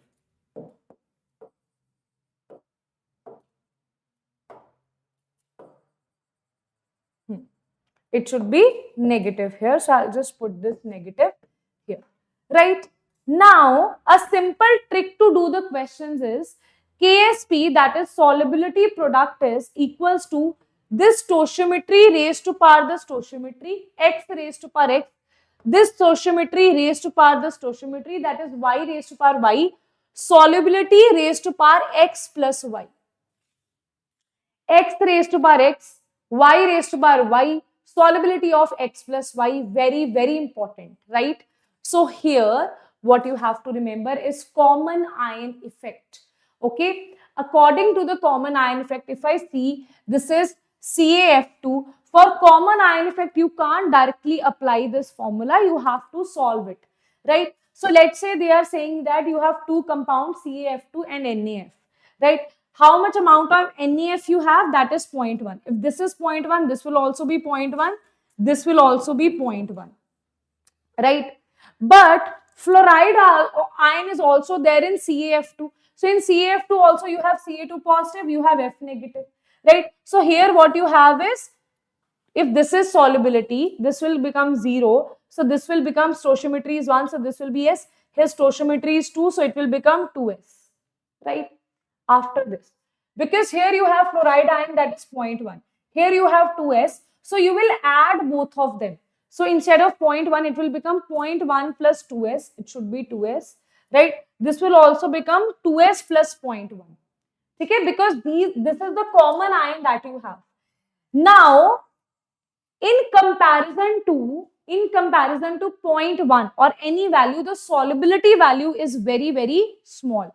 That is why approximately that will become equals to the integer value that you have here. That is the digit value that you have here is 0.1.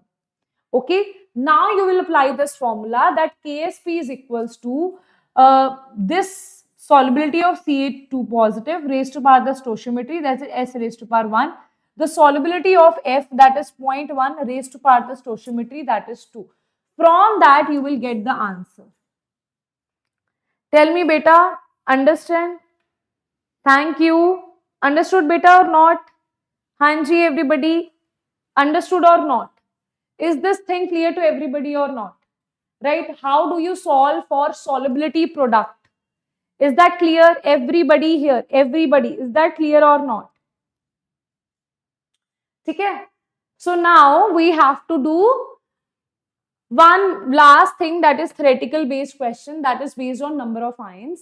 Simple thing is, if your number of ions are same, let's say you have AgCl, you have NaCl, number of ions are same.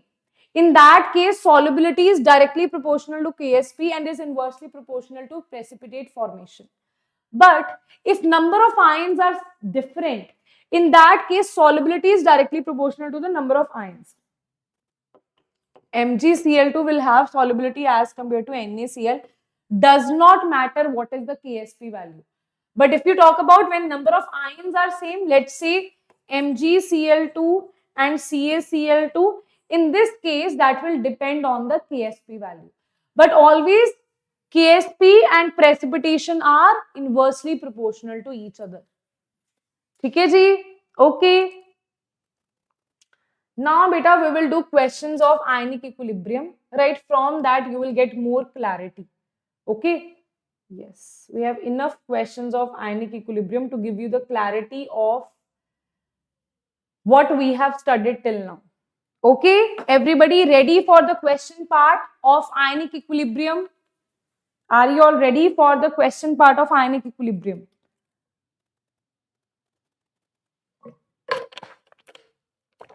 Abhirami, don't worry. In the questions only, you will get more clarity. Right? You are talking about examples now. Questions are examples only. Right? So, are you guys ready? Everybody in the comment section, if you guys are ready, then fill this chat box with green hearts so that we can start with the questions of ionic equilibrium. Yes, I can see in the comment section. Okay, ma'am. Good. Let us see how many likes till now. I think it must have crossed 150. Acha, 100 only you have crossed it. It should have crossed 150 by now. But you guys, very disappointing. This much hard work ma'am is doing. So ma'am deserves that, right? Isn't it? Okay. Ma'am, break. Okay. DJ, break is needed for those students who are preparing for 2026 JEE. For 2025 JEE, you don't need any break. Okay? If your ma'am is not taking break, who is stutter-putter speaking for last 2 hours. Acha. Now, let us start. The equilibrium, this is the equilibrium shifted to the right in. They are saying the equilibrium of this is shifted. Beta, this is basically not on equilibrium. This is DNF block. This is not equilibrium. This is DNF block. But still, I'll tell you, the answer is in basic medium, it will shift on the right direction. This question is not from equilibrium, beta. This question, I think by mistake is here. This question is from DNF block. Okay, in DNF block, you have K2Cr2O7, KMNO4. From there, they have asked this question. But yes, this is an important question. Okay. Next is the following concentrations. The following concentrations were observed at 500 Kelvin, right? For the formation of NH3. At equilibrium, you have N2, this H2, this NH3, this equilibrium constant for the reaction is this. This is from chemical equilibrium. They are saying the concentration they have given you. You know that for the formation of NH3, this is N2 plus H2 give rise to NH3, right? Here you have 2N, so it will be 2. This should be multiplied by 3. This is the full balanced equation that you have. Now here you have to solve the equilibrium constant. Kc is equals to NH3 concentration raised to power 2 divided by N2 concentration raised to power 1, H2 concentration raised to power 3. Okay? So directly you put the values, you will get your answer here. Okay? Next is for the given reaction. Now, for the given reaction, choose the correct expression of Kc from the following. Correct expression of Kc you have to choose here. If you talk about the Kc expression, the correct expression will be this is give rise to, this is 1, this is 1, this is 1. So answer is, this is product raised to power 1 divided by reactants raised to power 1. What is the correct answer? Everybody. So correct answer is going to be Kc, product divided by reactants. The stoichiometry is 111 in all the cases. Next is, you have this particular question. The correct relationship between Kp, alpha and equilibrium pressure. This is what I was telling you. The derivation that we did. And this question, they have asked the same kind of question in 2025 attempt 1. Okay, they have asked the same kind of question is 2025 attempt 1, right? I think that was based on Kp or Kc, I don't remember, but similar kind of question was there, right? So here it is. Firstly, to beta reaction I think is not right. Reaction is AB plus half of C should be there. Okay, it should be C. Okay, A plus B half of C. It's like this. A plus B half of C. This is the reaction. So what you have to do here, firstly calculate the moles. Because nothing is given to you, you will take initial moles, you can take, they have taken it as N. Do you need to take it as N? You can take it as 1. You can take it as stoichiometry. So how I will solve this parallelly, I will solve this, right? I'll solve this here parallelly. How I will solve this, okay? A give rise A plus B give rise to C by 2. Okay, so if I am taking initial as 1, 1, this is 0. So, they have given this thing that A give rise to B plus C. Okay, so I am taking this initial as 1, beta, that may be typing mistake. Okay, so this is 1, this is 0, this is 0. So this is 1 minus X. This is 1 minus this is X, what you have found. This is X by 2. Okay, X multiplied by the stoichiometry. Now, if you see, the value of alpha is going to be, moles dissociated are X divided by initial mole is 1. So alpha and X are equal to each other. So now I'll just put the value of X as alpha here. I'll put the value of X as alpha. So here it will be 1 minus alpha, 1 minus alpha. This is alpha by 2. Okay. So these are the moles that I got. These are the moles that I got, right? I have to also solve it in the form of fraction, mole fraction. So this is 1 minus alpha plus alpha by 2. That is going to be alpha by 2 plus 1 is the total number of moles, right? So I'll divide it by alpha by 2, right? For mole fraction, I'll just divide it by alpha by 2 plus 1. This is alpha by 2 plus 1. This is alpha by 2 plus 1. Okay. Then we know that we have to multiply it by pressure to get the value of partial pressure. Okay. To get the value of partial pressure, you have to multiply it by P. Now you solve that Kp is equals to pressure of C by 2 raised to power half multiplied by pressure of B divided by pressure of A. Now you have to put all these values here. Okay?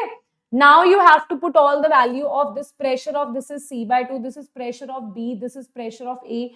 You put these values, right? And then you will get the answer as this. When you put these values here, you will get this as the last answer, and that is going to be your final answer. So this is just to tell you, doesn't matter, don't get confused here. They have taken N, ma'am, you told us to take 1 or the initial moles. I have taken 1 or the initial moles, I'll get the same answer. Okay, you will get the same answer only. Answer will not be different. Okay, understood? So answer is going to be B is the correct answer. Acha. Next question is, given below are two statements are given to you. On passing HCl, whenever you are passing HCl through a saturated solution of BaCl2 at room temperature, white turbidity appears. When HCl is passed through saturated solution of NaCl, sodium chloride precipitate due to common ion effect, which is the most appropriate statement here. ठीक है? Okay, students. So now they are saying on passing HCl through a saturated solution of BaCl2, right? At room temperature, white turbidity appears, right? When HCl gas is passed, right, through saturated solution of NaCl is precipitated due to common ion effect. Kita, here it is not precipitated, here it is precipitated. Can you tell me the reason behind? Not the reason, basically. If you talk about BaCl2 and NaCl are soluble, but on adding HCl to BaCl2, right, we are seeing a cloudiness, we are seeing a turbidity. NaCl solutions or barium chloride solution may precipitate out as a consequence of law of mass section, right? That is the reason what we observe that both the statements will be true here, right? Okay, so basically this is a statement general question. Okay, this is a general, this is not even that much related to this. This is a general question. Next is related to the buffer solution. Okay, next is related to the buffer solution. A buffer solution is the mixture of salt and an acid or a base mixed in a particular quantity. Okay? Okay. Blood is naturally occurring buffer solution whose pH is maintained by H2CO3 and HCO3. Now, this is a very, very, very important question. Okay? If you talk about your theoretical part. So, here what you have to see. So, when you see the buffer solution, right? When you see the buffer solution is a mixture of salt and an acid or a base mixed in any particular quantity. Have I mentioned that in buffer solution, you should have an acid or a base? And definitely I told you there should be a specific weak acid or strong acid in a particular quantities. Only then you will get the buffer solution. Okay? So at any particular, any will not work here. Right? Next is buffer is naturally occurring buffer, so pH value is maintained by H2CO3 or this. That is the correct statement. So answer is C is the correct answer. Okay. Next we have is sparingly soluble salt. This is based on the solubility product. For a sparingly soluble salt of Ab2, equilibrium concentration of A2 positive and B negative ions are given to you. Solubility product of Ab2 they are same. Okay. Same thing we will do here. You have this particular reaction. Okay. Ab2 they are saying Ab2 that will dissociate into A2 positive and B negative. Now here the value is nothing but this is KSP is equals to 1 raised to power 1, 2 raised to power 2, that will be 4, solubility of 3. 4s cube is going to be the answer here. Okay? 4s cube is going to be the answer here. Now, can we use this? No.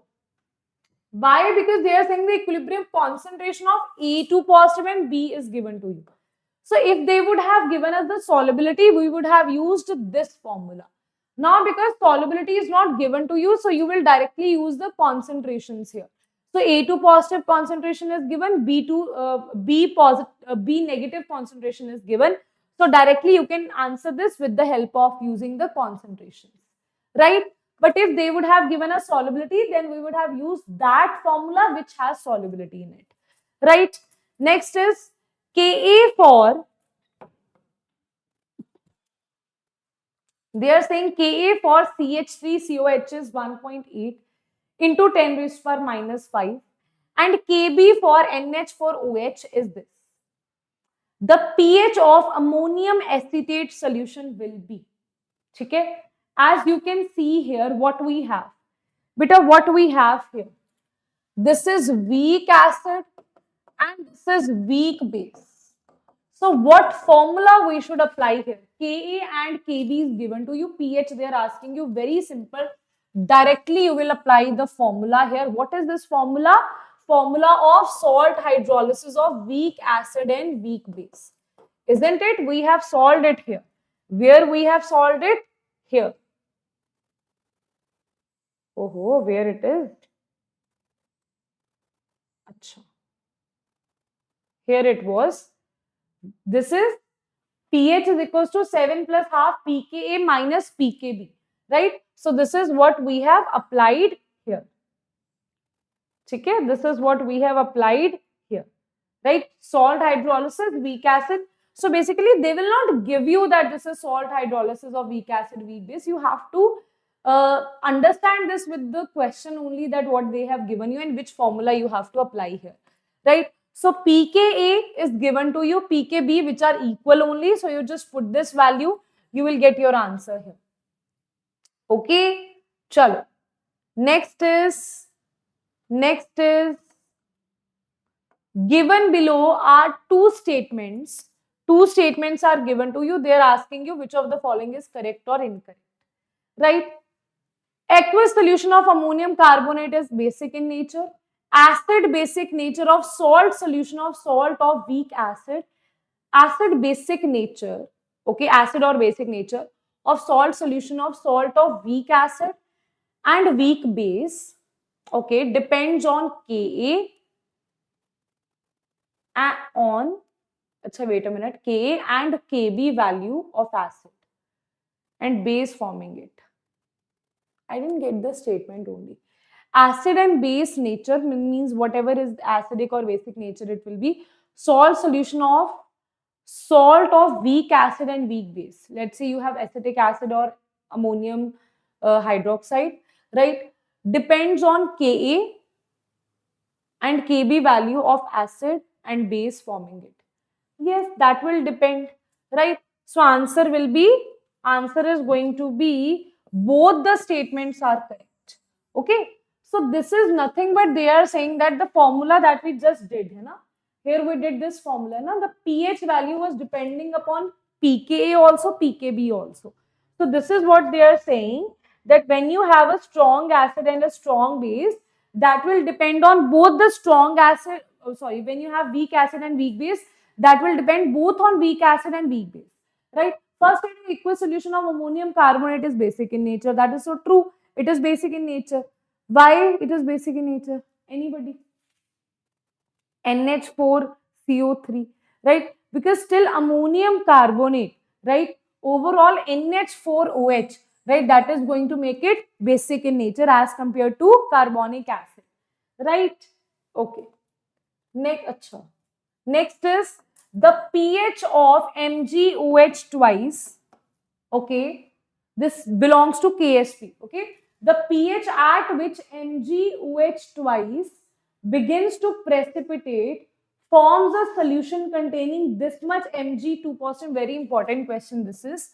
So KSP value is given to you, equilibrium constant is given to you.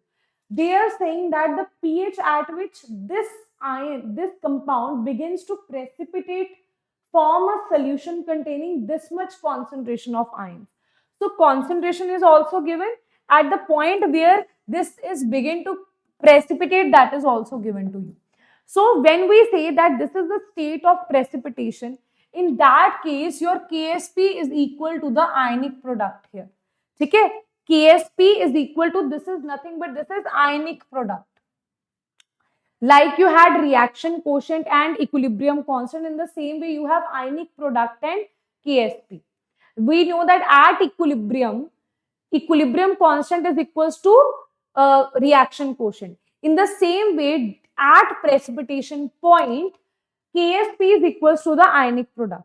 Ionic product is the product of those ions. We know that MgOH twice, if you see this here, MgOH twice, it is going to get dissociated to Mg2 positive and 2OH negative, right? So it is Mg2 positive multiplied by OH negative raised to power 2. That is the ionic product. Now, they are also saying that at this point, the Mg2 positive ion concentration is this, containing this much ion concentration. This concentration is given to you. That means you have to find the concentration of OH negative here. Once you find the concentration of OH negative, now the concentration of one OH negative is this 10 raised to power minus 5, right? So pH is, I told you, if your concentration is 10 raised to power minus 5, the P of that value is going to be 5. Okay, the value that is here. Okay, you will take the log here. Okay, when you take the log, it will be minus 5. You take the minus here, multiplied by minus, it will be 5.